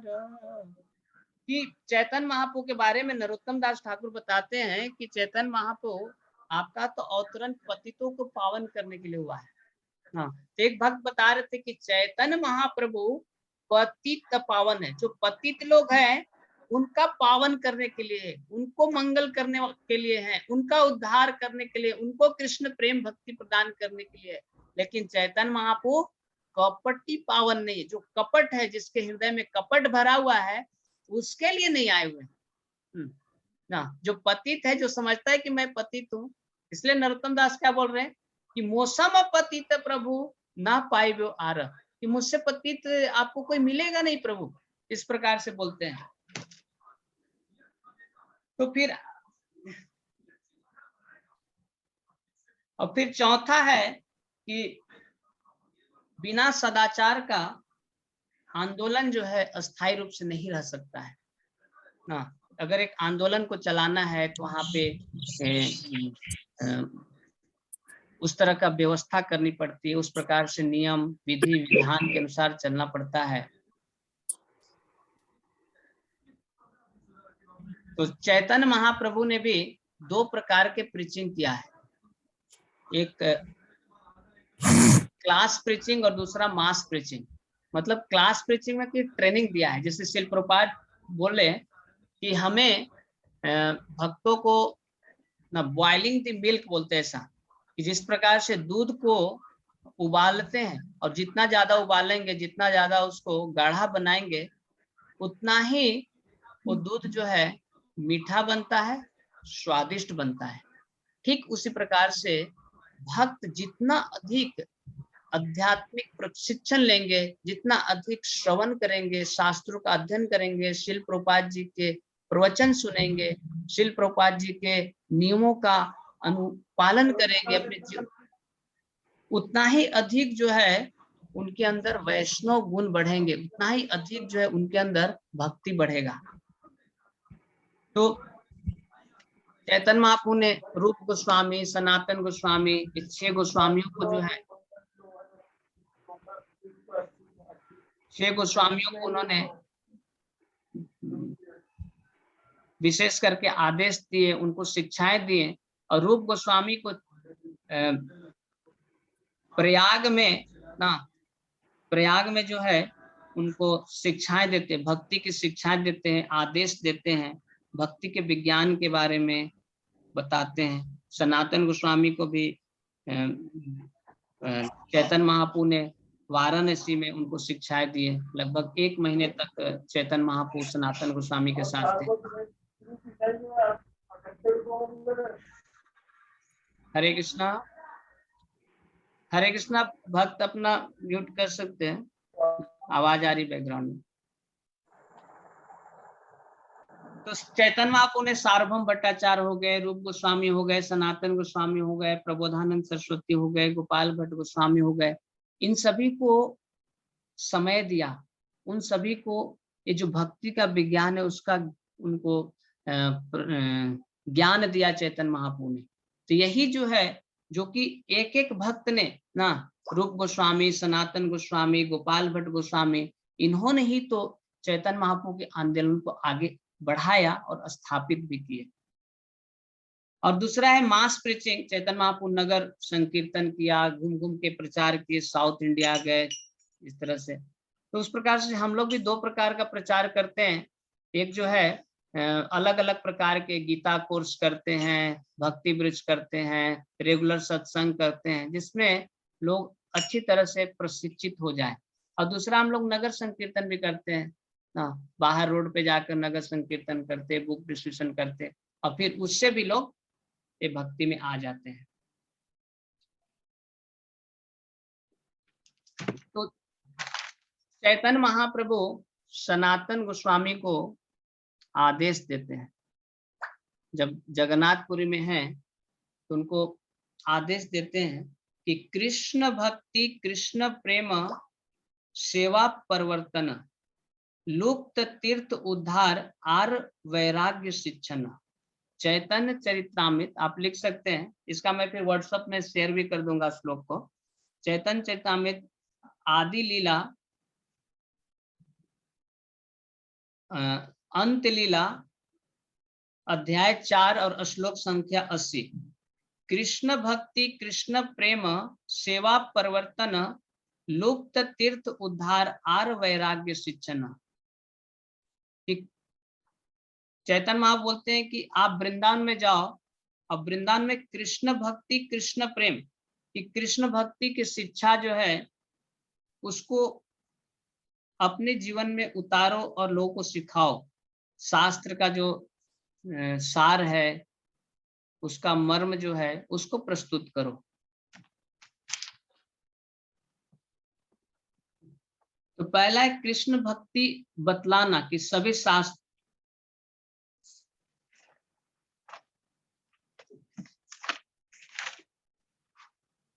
सभी शास्त्रों का सूक्ष्म रूप से अध्ययन करो। ये 5 जो शिक्षाएं हैं सनातन गोस्वामी का, इसी शिक्षा के आधार पर इस्कॉन संस्था है। तो बहुत महत्वपूर्ण है, आप लोग ध्यान से सुनिए कि सभी शास्त्रों का सूक्ष्म रूप से अध्ययन करो एवं यह प्रतिपादित करना कि सभी शास्त्रों का मूल सार भक्ति है। हम जितने भी शास्त्र पढ़ रहे ना, उसका सार यही है, भगवान की शरण ग्रहण करना। गीता में अंतिम में भगवान क्या बोल रहे हैं? सर्वधर्मान परित्यज्य माम एकम शरणम व्रज, ना, कि सभी धर्मों का त्याग करके मेरी शरण में आ जाओ। तो सभी शास्त्र और सभी आचार्य एक ही बात बोलते हैं कि कृष्ण भक्ति ही जीवन का सार है, कृष्ण भक्ति ही जीवात्मा का स्वभाव है, कृष्ण भक्ति ही आत्मा का प्राण है। और इसको जो है आप बताओ लोगों को कि शास्त्र का जो मूल सार जो है भक्ति करना। लोग अलग अलग, जैसे लोग बोलते हैं, कई लोग दैवी पुराण पढ़ते हैं, कुछ लोग जो है शिव पुराण पढ़ते हैं, और लोग बोलते हैं वहां पे तो शिव जी को भगवान बताया गया है। अलग अलग लोग शास्त्र का गलत अर्थ निकालते हैं, या फिर अलग अलग, जैसे 18 पुराण है तो 6 पुराण सतगुण में, 6 पुराण जो है रजगुण में, 6 पुराण जो है तमगुण में लिखा गया है। तो जो रजोगुणी है उनके लिए उस प्रकार की उपासना, जो तमोगुणी है उनके लिए उस प्रकार की उपासना, और जो सतोगुणी है उनके लिए आध्यात्मिक उपासना। और उन सतगुणों में भी सतगुण जो पुराण है उसमें जो महापुराण है वो श्रीमद् भागवत है, जहाँ पे ओम नमो भगवते वासुदेवाय ना, कि पहला प्रारंभ भी होता है श्लोक वहां कि ओम नमो भगवते वासुदेवाय। जैसे कृष्ण भगवान जो है गीता में भगवान की शरणागति सिखा रहे हैं कि सभी धर्मों का परित्याग कर दो, और भागवत का प्रारंभ भी कृष्ण को नमस्कार करते हुए होता है। मतलब यहाँ पे किसी भी गलत धर्म का प्रवेश नहीं है। जैसे सुखदेव गोस्वामी बताते हैं,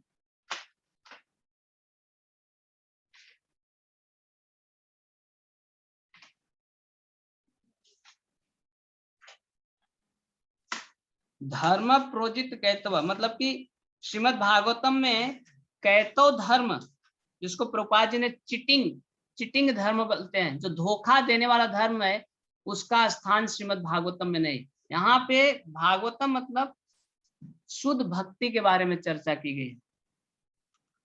फिर दूसरा जो है दूसरा आदेश जो है सनातन गोस्वामी को कि भगवान श्री कृष्ण की वृंदावन लीलाओं को खोजना तथा वृंदावन धाम का इस रूप में निर्माण करना जिससे संपूर्ण विश्व के लोग वहां आकर शरण ले एवं प्रोत्साहित हो।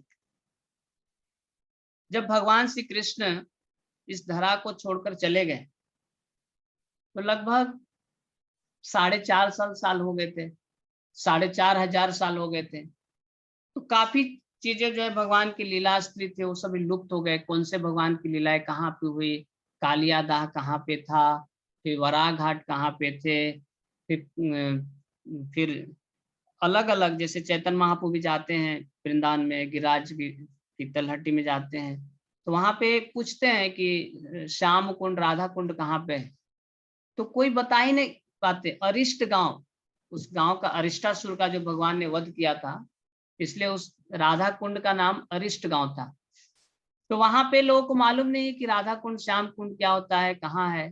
लेकिन कुछ लोग बोले कि यहाँ पे 2 कियारी है, खेत है, उसको एक गोरी बोलते, काली खेत है, एक गोरी खेत है ना, जहाँ की मिट्टी काली है वहां का मिट्टी गोरी है, और धान का खेत था इस तरह से, थोड़ा सा वहां पे जल थे। तो चैतन्य महाप्रभु जाते हैं तो समझ जाते हैं कि यही तो राधा कुंड और श्याम कुंड है ना, नहीं तो किसी को मालूम नहीं था। इसीलिए चैतन्य महाप्रभु बोले कि वृंदावन में भगवान श्री कृष्ण ने कौन कौन सी लीलाएं कहाँ पे किया, उसको प्रकट करो, लोगों को बताओ ये लीला यहाँ पे है। जैसे चरण पहाड़ी है, गिरिराज यहाँ पे है, बरसाना यहाँ पे है, नंदगांव यहाँ पे है, कामवन यहाँ पे है। हाँ, कामवन में भगवान ने कौन कौन सी लीलाएं की है, कहाँ पे दही माखन खाया, कहाँ पे ब्रह्म विमोहन लीलाएं हुए ना, गोकुल धाम कहाँ पे है, गोकुल में कौन कौन सी लीलाएं कहाँ पे हुए, उक्कल बंधन कहाँ पे है, ये सभी पहले किसी को मालूम नहीं था।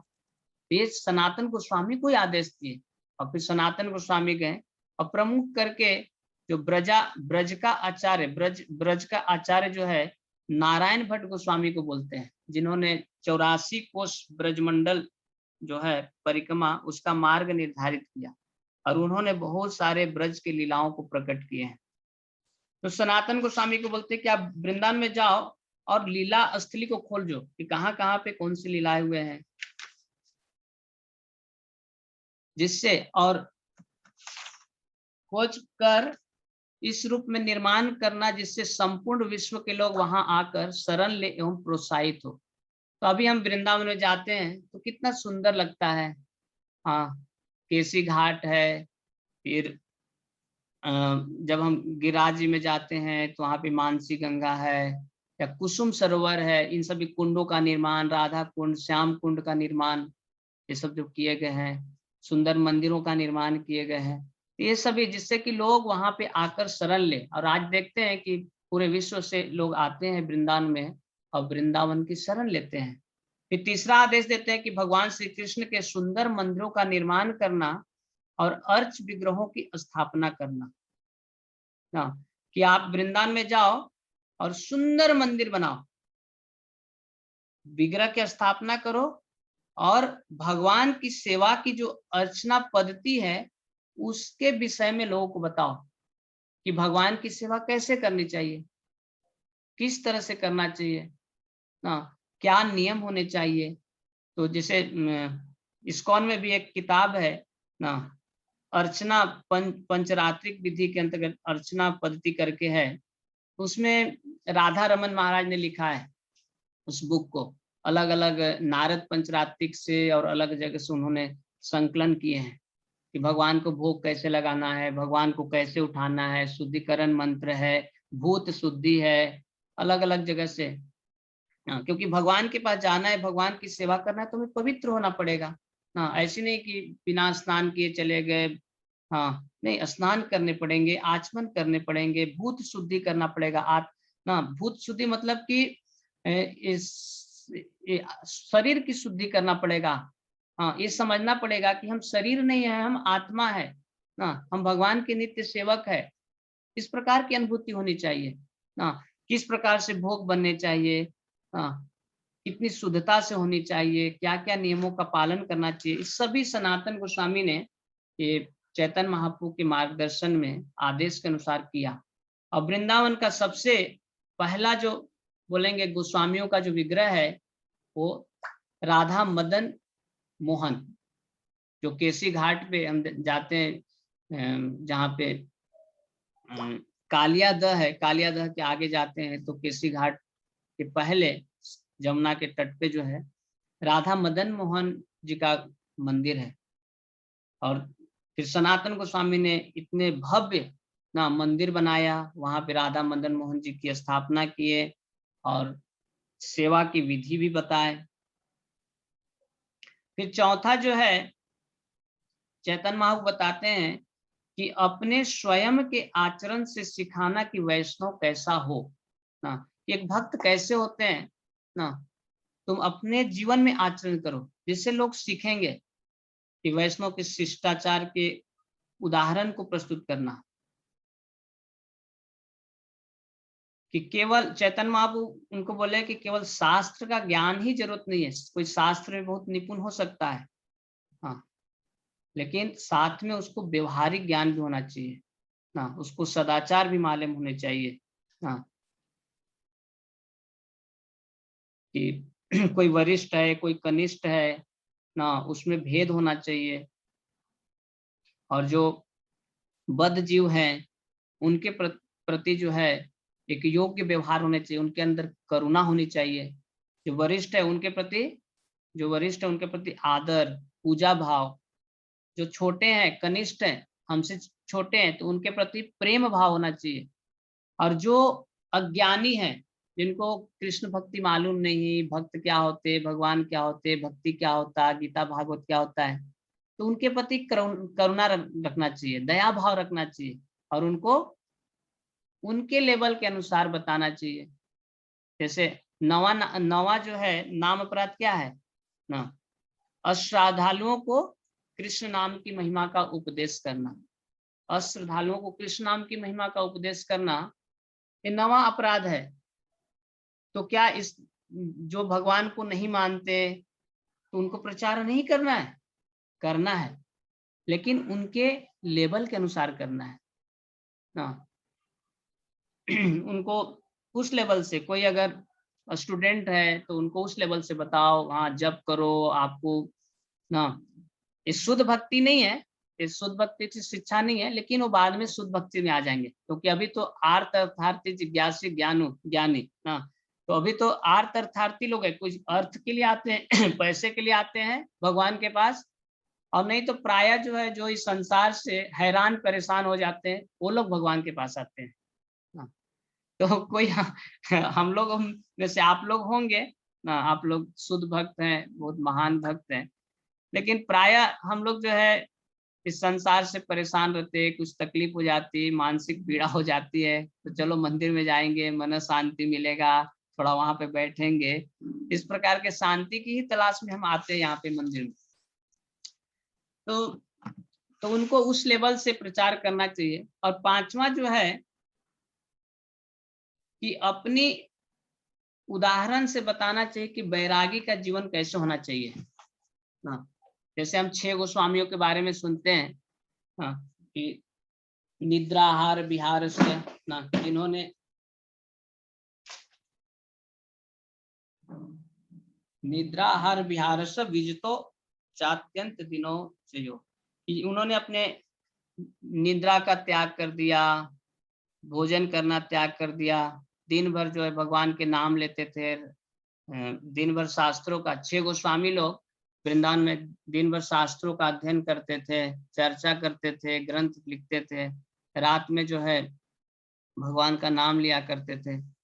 और वो अपने लिए भोजन भी नहीं बनाया करते थे, मधुकरी करके जीवन यापन करते थे। हाँ, कहीं से रोटी मांग लिया, कहीं से मांग कर भगवान को भोग लगाकर खा लेते थे। हाँ, बहुत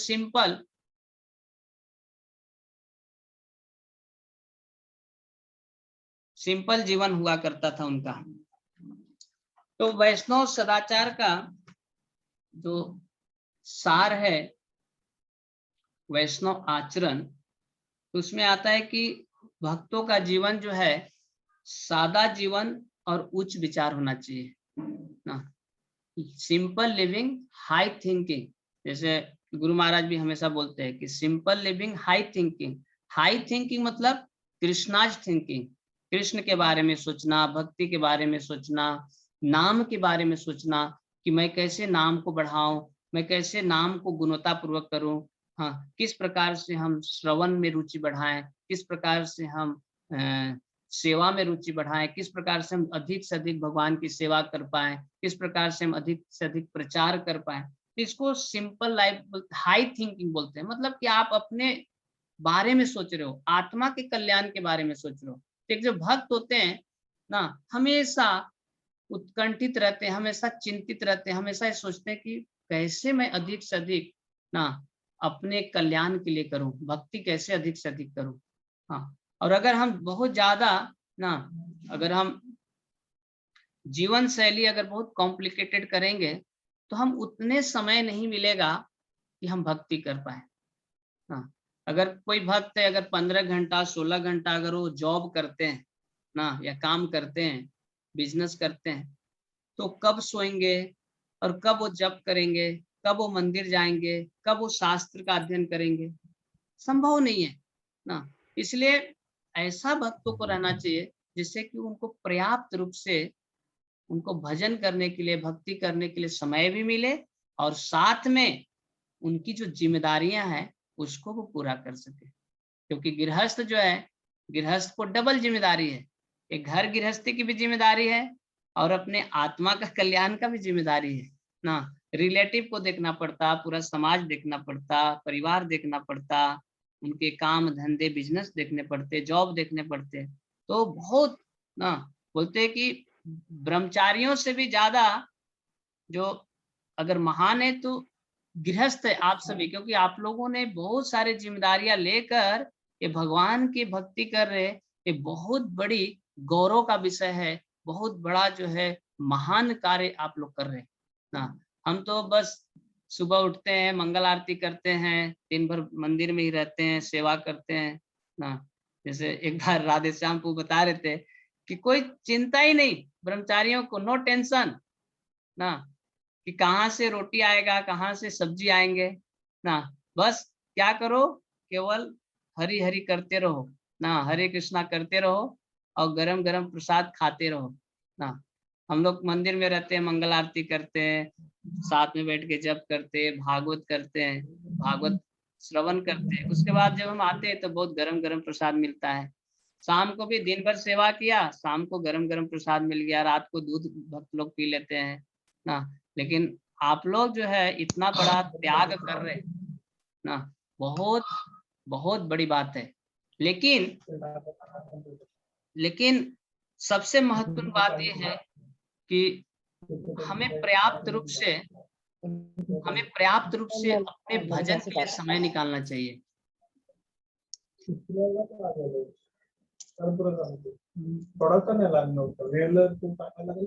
हरे कृष्णा। किसी का माइक से म्यूट हो गया है, म्यूट। तो बस 5 मिनट में मैं बता रहा हूँ।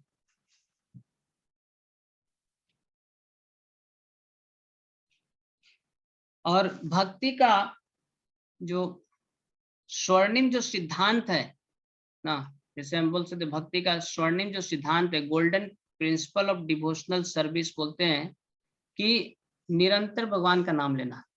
मतलब हमारा लाइफ ऐसा बनाना चाहिए जिससे कि हम भगवान का नाम ले सके, भगवान की भक्ति कर सकते, सेवा कर सके। और ये जो नियोजन आप ही स्वयं अच्छी तरह से कर सकते हैं, क्योंकि आपको मालूम है कि आपका जीवन शैली कैसा है ना, आप कहाँ पे समय बर्बाद करते हैं, कहाँ से हम समय निकाल सकते हैं, या कौन से कार्य किस समय पे करना चाहिए। ये प्लानिंग अगर हम नहीं करेंगे तो हम भक्ति में प्रगति नहीं कर सकते। अब हमें रात को, जैसे मैं 2 दिन पहले एक भक्त से बात कर रहा था ना, वो पहले नागपुर में हमारे साथी रह रहे थे, अभी घर पे गए हैं। तो उनसे पूछा कि आप सुबह में महाराज जी के साथ जप कर रहे हैं? बोलते नहीं पूजी, मैं थोड़ा लेट उठ रहा हूँ ना, 8 बजे उठ रहा हूँ, नहीं ऐसा थोड़ा लेट बोले, 6-7 बजे ऐसा बोले, लेट उठ रहा हूँ। तो मैंने पूछा क्यों प्रभु जी, आप तो घर पे हैं, आपके घर के सभी लोग अनुकूल है, फेवरेबल है, कोई प्रॉब्लम नहीं है। तो उन्होंने बोले कि प्रभु जी मैं अभी थोड़ा घर पे हूँ, तो रात को थोड़ा मम्मी पापा के साथ बैठता हूँ, थोड़ी बात भी करता हूँ ऐसा ना। तो मैं बोला कि आप तो 24 घंटा उनके साथ ही है, हाँ उनसे बात ही करना है ना, उनको तो समय देना है आपको। तो कार्य तो आप दिन में भी कर सकते हैं, रात को क्यों कर रहे हैं? 10 बजे, 11 बजे, 12 बजे आप अपनी माँ पिता से बात कर रहे हो, ये तो गलत हो गया। हाँ, तो ये नियोजन करना जरूरी, कौन से कार्य कब करना है, ताकि सुबह का जो समय है, हाँ ब्रह्म मुहूर्त है, हमें भक्ति के लिए मिले, जिससे अच्छी तरह से हम नाम जप कर सके।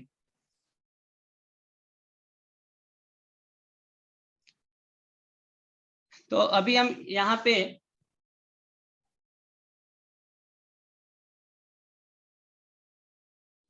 तो भक्तों का जो हृदय होता है वो बहुत ही कोमल होता है, हाँ कोमल होते हैं, और साथ ही में बहुत कठोर भी होता है। जैसे हम देखते हैं हनुमान जी का, हाँ हनुमान जी भक्त है, लेकिन जो रावण के लिए कितना कठोर था उनका हृदय ना, राम के प्रेम के लिए उन्होंने लंका को जला दिया ना, अर्जुन ने युद्ध किए।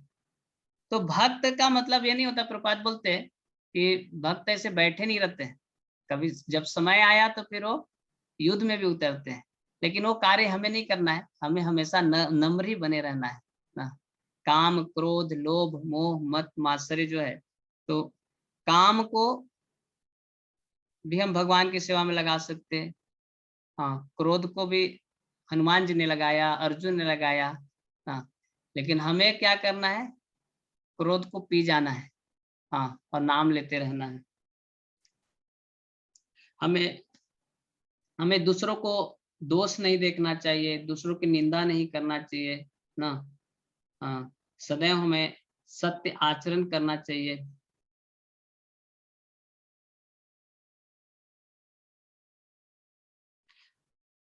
और इस प्रकार से हम एक करेंगे तो अवश्य हम भक्ति में प्रगति करेंगे। और प्रभुपाद जी बोलते हैं कि वैष्णव का पहचान है कि वैष्णव भक्त जो होते एक सभ्य व्यक्ति होता है।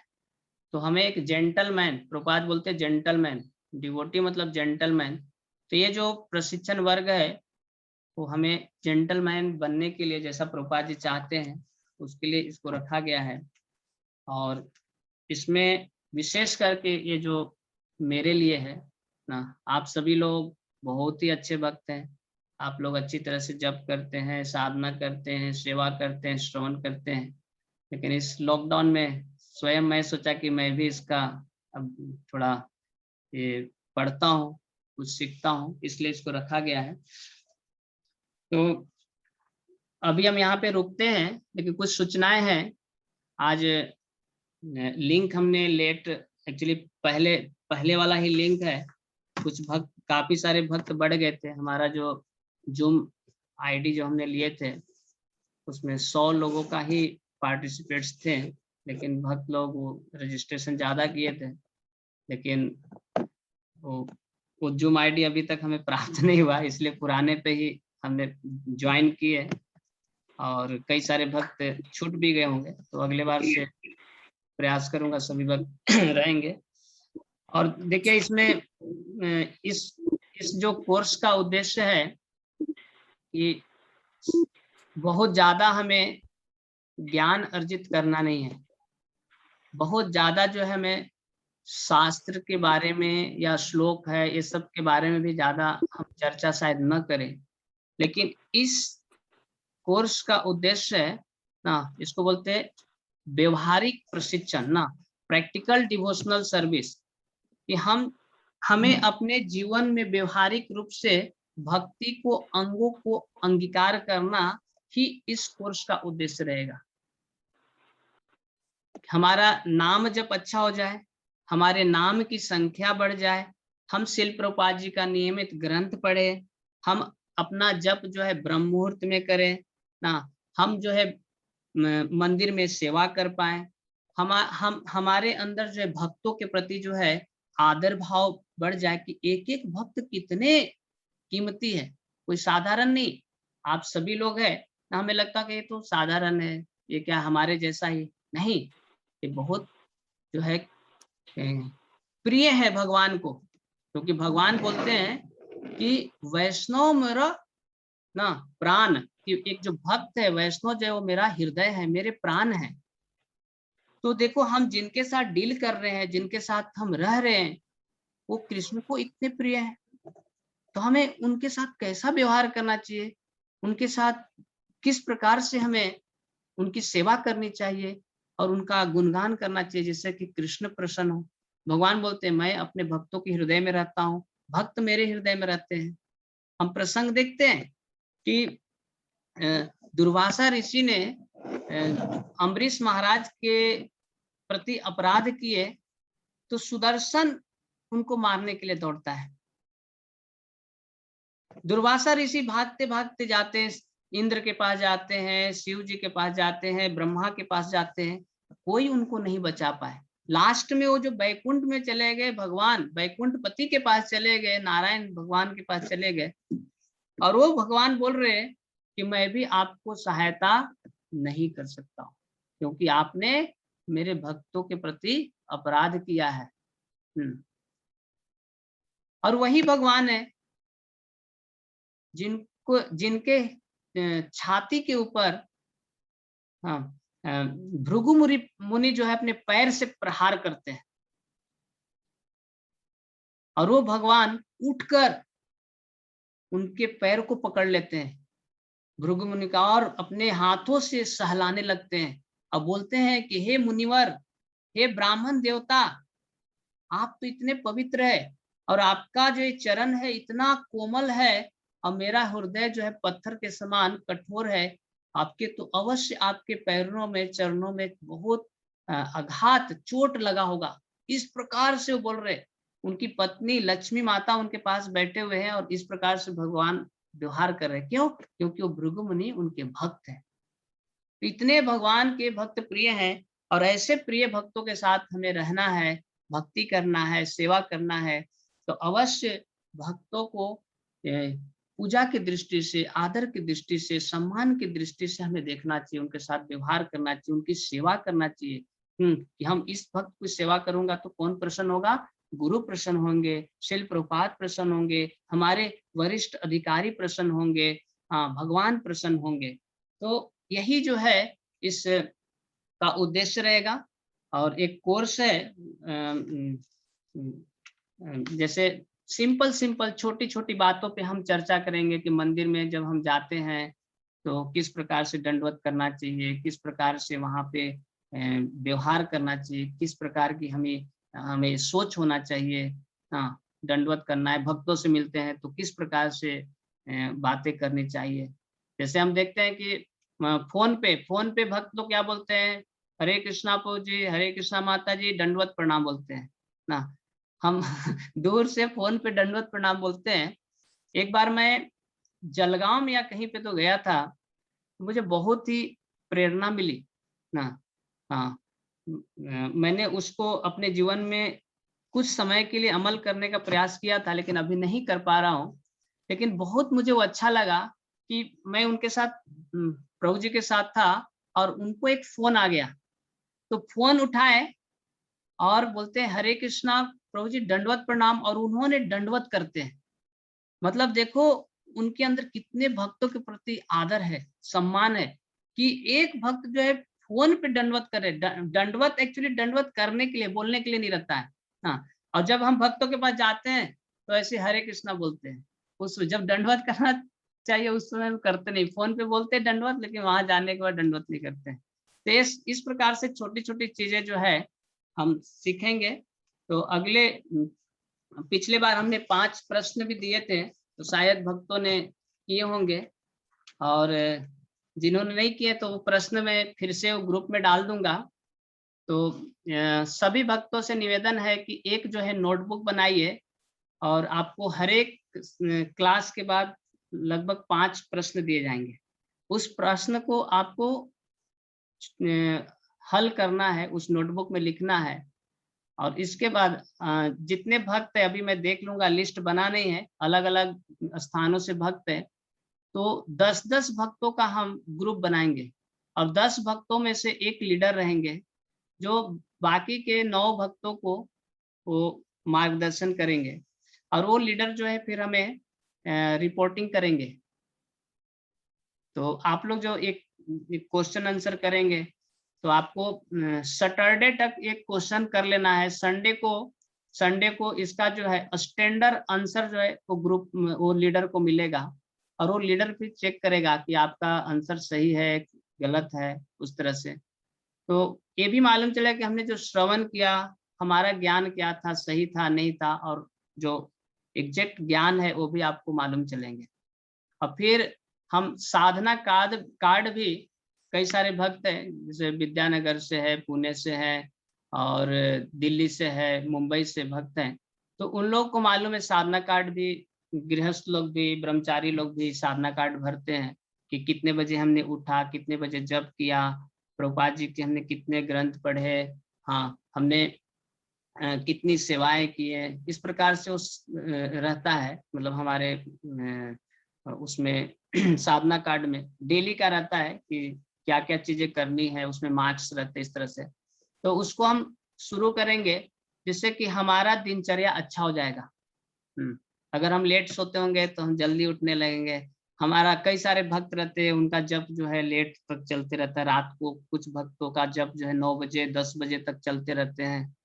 तो ऐसा क्यों हो रहा है? क्योंकि हमारा कहीं ना कहीं दिनचर्या में डिफॉल्ट हो रहे ना, सही तरह से नियोजित नहीं हो रहा है। तो इससे आपको बताया भी जाएगा, अगर कुछ प्रॉब्लम आ रहे हैं तो आप पूछ सकते हैं, जिससे कि हमारी साधना अच्छी हो जाए।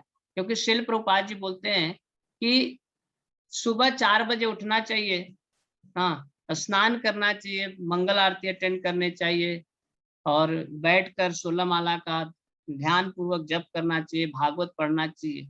इस प्रकार से अभिराम ठाकुर को श्रील प्रभुपाद जी लेटर दे रहे, लिखा है, और उसमें बोलते हैं कि अगर इसमें कहीं पे ना सुबह उठना, मंगल आरती अटेंड करना, और अच्छी तरह से गुणवत्ता पूर्वक 16 माला का जप करना और भागवत श्रवण करना, अगर इस कार्य में कहीं पे भी कमी हो रही है, तो प्रभुपाद बोलते हैं कि there is no question of spiritual life. मतलब कि आध्यात्मिक जीवन का प्रश्न ही नहीं उठता है। जो ब्रह्म मुहूर्त में नहीं उठता है वो कैसा भक्त हो सकता है?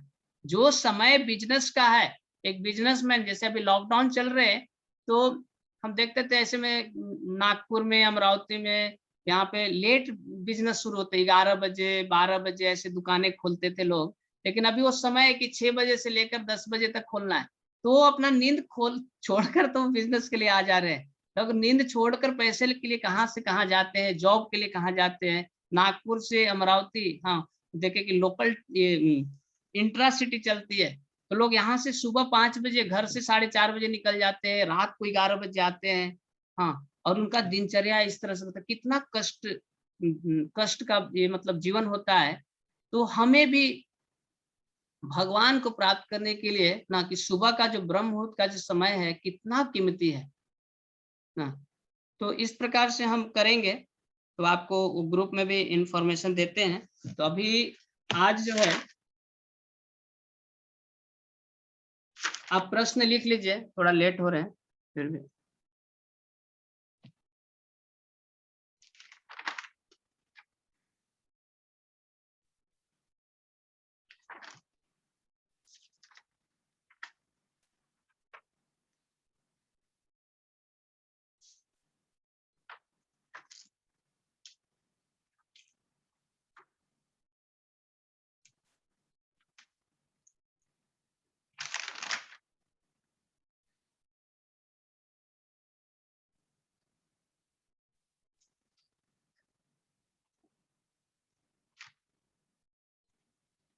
इस्कॉन के भक्तों के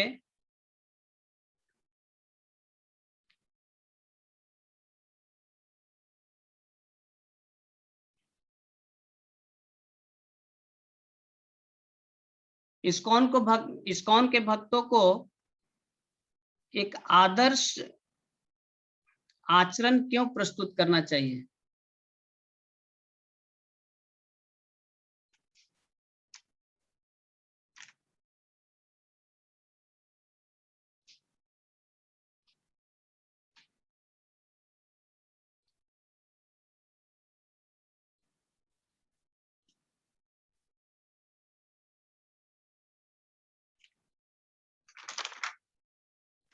एक दूसरा,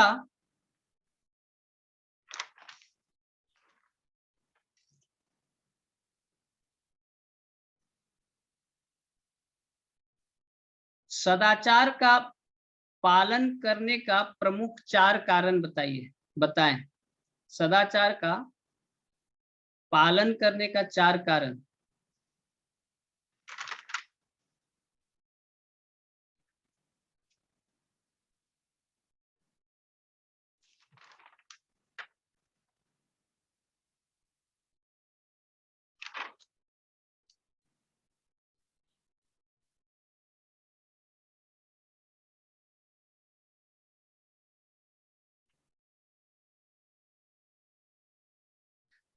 फिर चैतन्य महाप्रभु ने 2 प्रकार के प्रचार किए हैं, क्लास प्रीचिंग और मास प्रीचिंग। तो इन दोनों प्रीचिंग के बारे में बताइए, प्रचार के बारे में, कि मास प्रीचिंग क्या है और क्लास प्रीचिंग क्या है।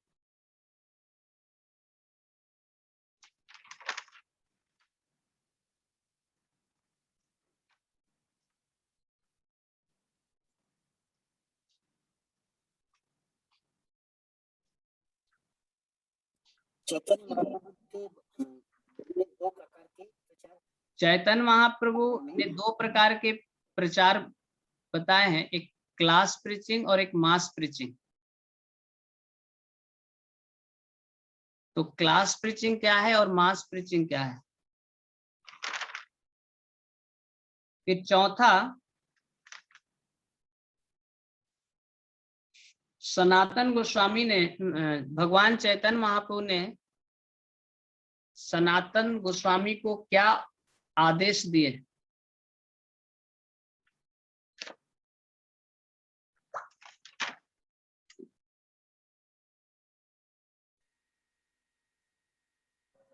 हरे कृष्णा प्रभु, रिपीट करिए प्रश्न। चौथा प्रश्न। चैतन्य महाप्रभु ने अभी किया वो। चैतन्य महाप्रभु ने सनातन गोस्वामी को क्या उपदेश किए? ब्रेक आदेश दिया था ना, वृंदावन में जाओ तो क्या क्या करना था। तो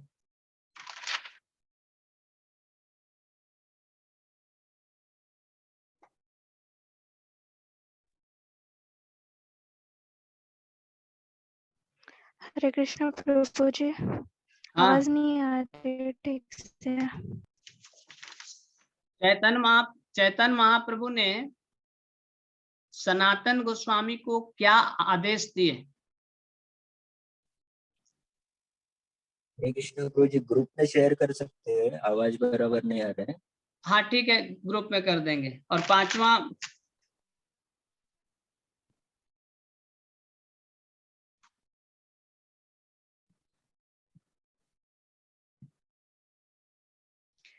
भक्तों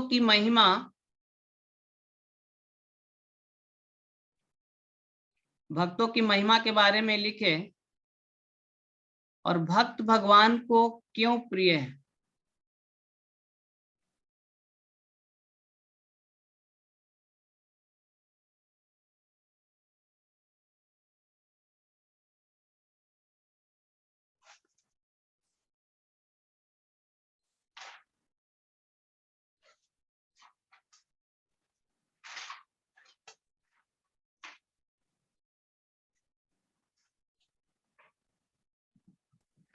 हरे कृष्णा प्रभु जी, 5वां प्रश्न दोहराइए ना एक बार। भक्तों की महिमा लिखे और साथ ही भगवान को भक्त क्यों प्रिय है।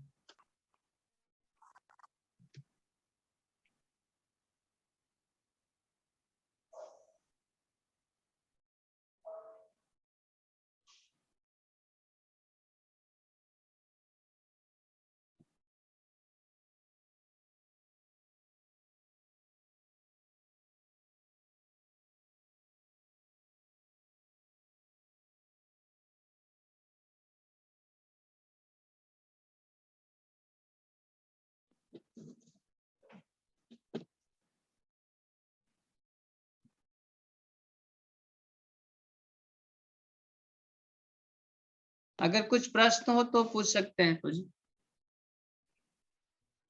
हरे कृष्णा प्रभु जी। हाँ, एक क्लास कितने दिन तक चलेगा? लगभग 3 से 6 महीने तक जाएगा। 3 से 6 महीने का। क्योंकि भक्ति शास्त्री भी अटेंड कर रही हूँ तो उसके भी एग्जाम्स रहते हैं, तो इसका और उसका मुझको मैनेज करने को होता है क्या नहीं, इसलिए पूछ रही हूँ। हाँ, तो नहीं हो जाएगा। सप्ताह में तो एक दिन है, 1.5 घंटे 2 घंटे का, और इसमें ज्यादा नहीं रहेगा। मैं बोल रहा हूँ कि बहुत ज्यादा इसमें होमवर्क नहीं रहेंगे। जो हमने चर्चा की एकदम उसी पे रहेंगे प्रश्न, और उसको सॉल्व करना है। और मेन जो है भक्ति शास्त्री का एक समझिए कि प्रैक्टिकल कोर्स हो रहा है कि जो भक्ति शास्त्री को अगर पढ़ाए जाएंगे उसका एक प्रैक्टिकल है कि अपने निजी जीवन में कैसे उतारना है। और कई सारी चीजें यहाँ से जो बताए जाएंगे उसमें कनेक्शन भी हो सकते हैं। तो और कुछ प्रश्न है? धन्यवाद जी। हरे कृष्ण प्रभु जी। जी हरे कृष्ण प्रभु जी। हाँ, दंडवत प्रणाम माता जी, बोलिए।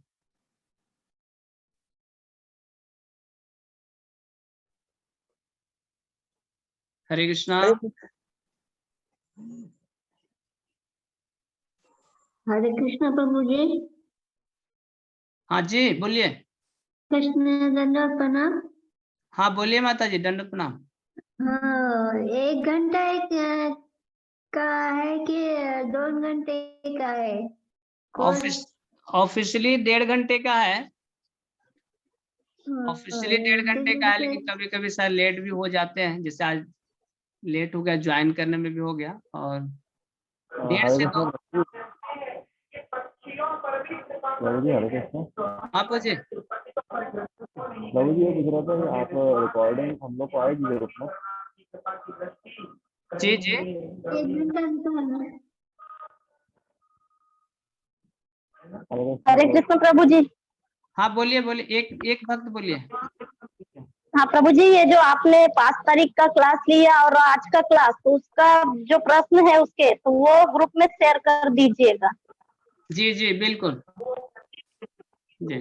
हाँ, हरे कृष्ण प्रभु जी, दंडवत प्रणाम, धन्यवाद ठीक है। तो फिर अभी हम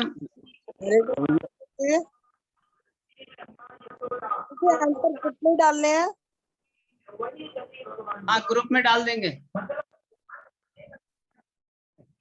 तो चलिए, आप सभी भक्तों को धन्यवाद। अभी यहीं पे हम रुक जाते हैं, और कुछ अगर प्रश्न होगा तो आप ग्रुप में पूछ सकते हैं, और अगले बार पूरा हम क्लियर बता देंगे कि किस प्रकार से हम लोग ये ग्रुप बना रहे हैं, और काउंसलिंग सिस्टम ये सब भी करेंगे, ताकि अच्छी तरह से वो साधना कार्ड ये सब भी हम इम्प्लीमेंट करेंगे, जिससे कि हमारी भक्ति साधना बहुत अच्छा हो जाए। और ऐसा लगना चाहिए कि मैं बहुत मतलब ऐसे बोलता हूँ कि अपने आप को ब्लेस्ड, मतलब ऐसा समझूंगा कि आप लोग का आशीर्वाद हमें प्राप्त हुआ। आप लोग इसको अटेंड करके अगर आपकी साधना अच्छी हो जाए, आपके जो अधिकारी है वो बहुत आपके व्यवहार से प्रसन्न हो जाए, श्री प्रभुपाद जी प्रसन्न हो जाए, तो मैं बहुत अपने को आभार समझूंगा। और ये अवसर आप लोगों ने मुझे दिया है।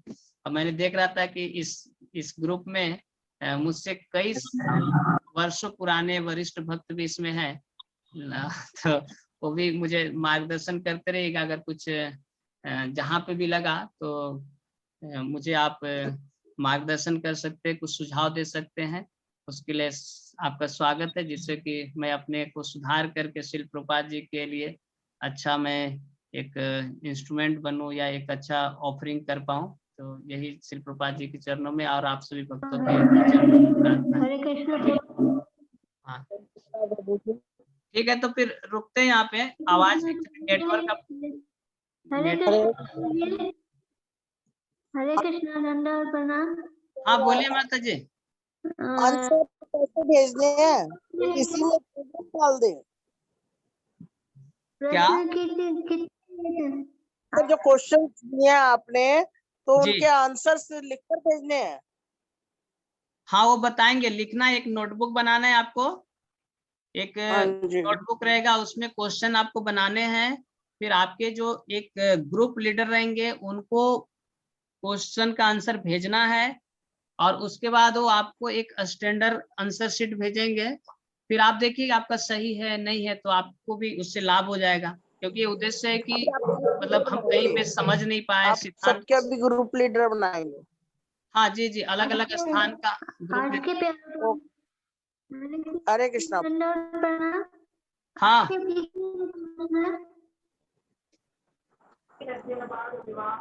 कृष्णा। हाँ वो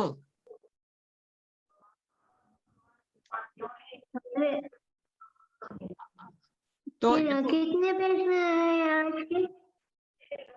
जिनको 5 है। अभी यहाँ पे आवाज नहीं आ रही है, तो आपका अगर कुछ जिज्ञासा है तो ग्रुप में भेजिए, अभी ओपन रखते उसको। हरे कृष्णा सभी से निवेदन है। आज के 5 प्रश्न थे और 5 तारीख को जो प्रश्न दिए थे वही आज दिए हैं, तो वो नहीं वो अलग है, प्रश्न वो अलग है, आज का प्रश्न अलग है।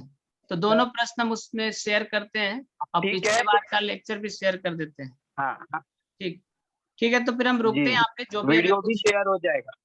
हाँ कुछ जिज्ञासा होगा या कुछ प्रश्न होंगे, कुछ डाउट होंगे, तो आप ग्रुप में पूछिए, तो वहां पे आपको बताए जाएंगे। तो आप सभी को बहुत बहुत धन्यवाद। हरे कृष्णा। श्रील प्रभुपाद की जय, गौरांग महाप्रभु की जय, वैष्णव सदाचार्य भक्त वृंद की जय, ताई गौर प्रेमानंदे हरि हरि बोल। वांछा कल्पतरुभ्यश्च कृपा सिन्धुभ्येव च पतितानां पावनेभ्यो वैष्णवेभ्यो नमो नमः। अनंत कोटि वैष्णव वृंद की जय।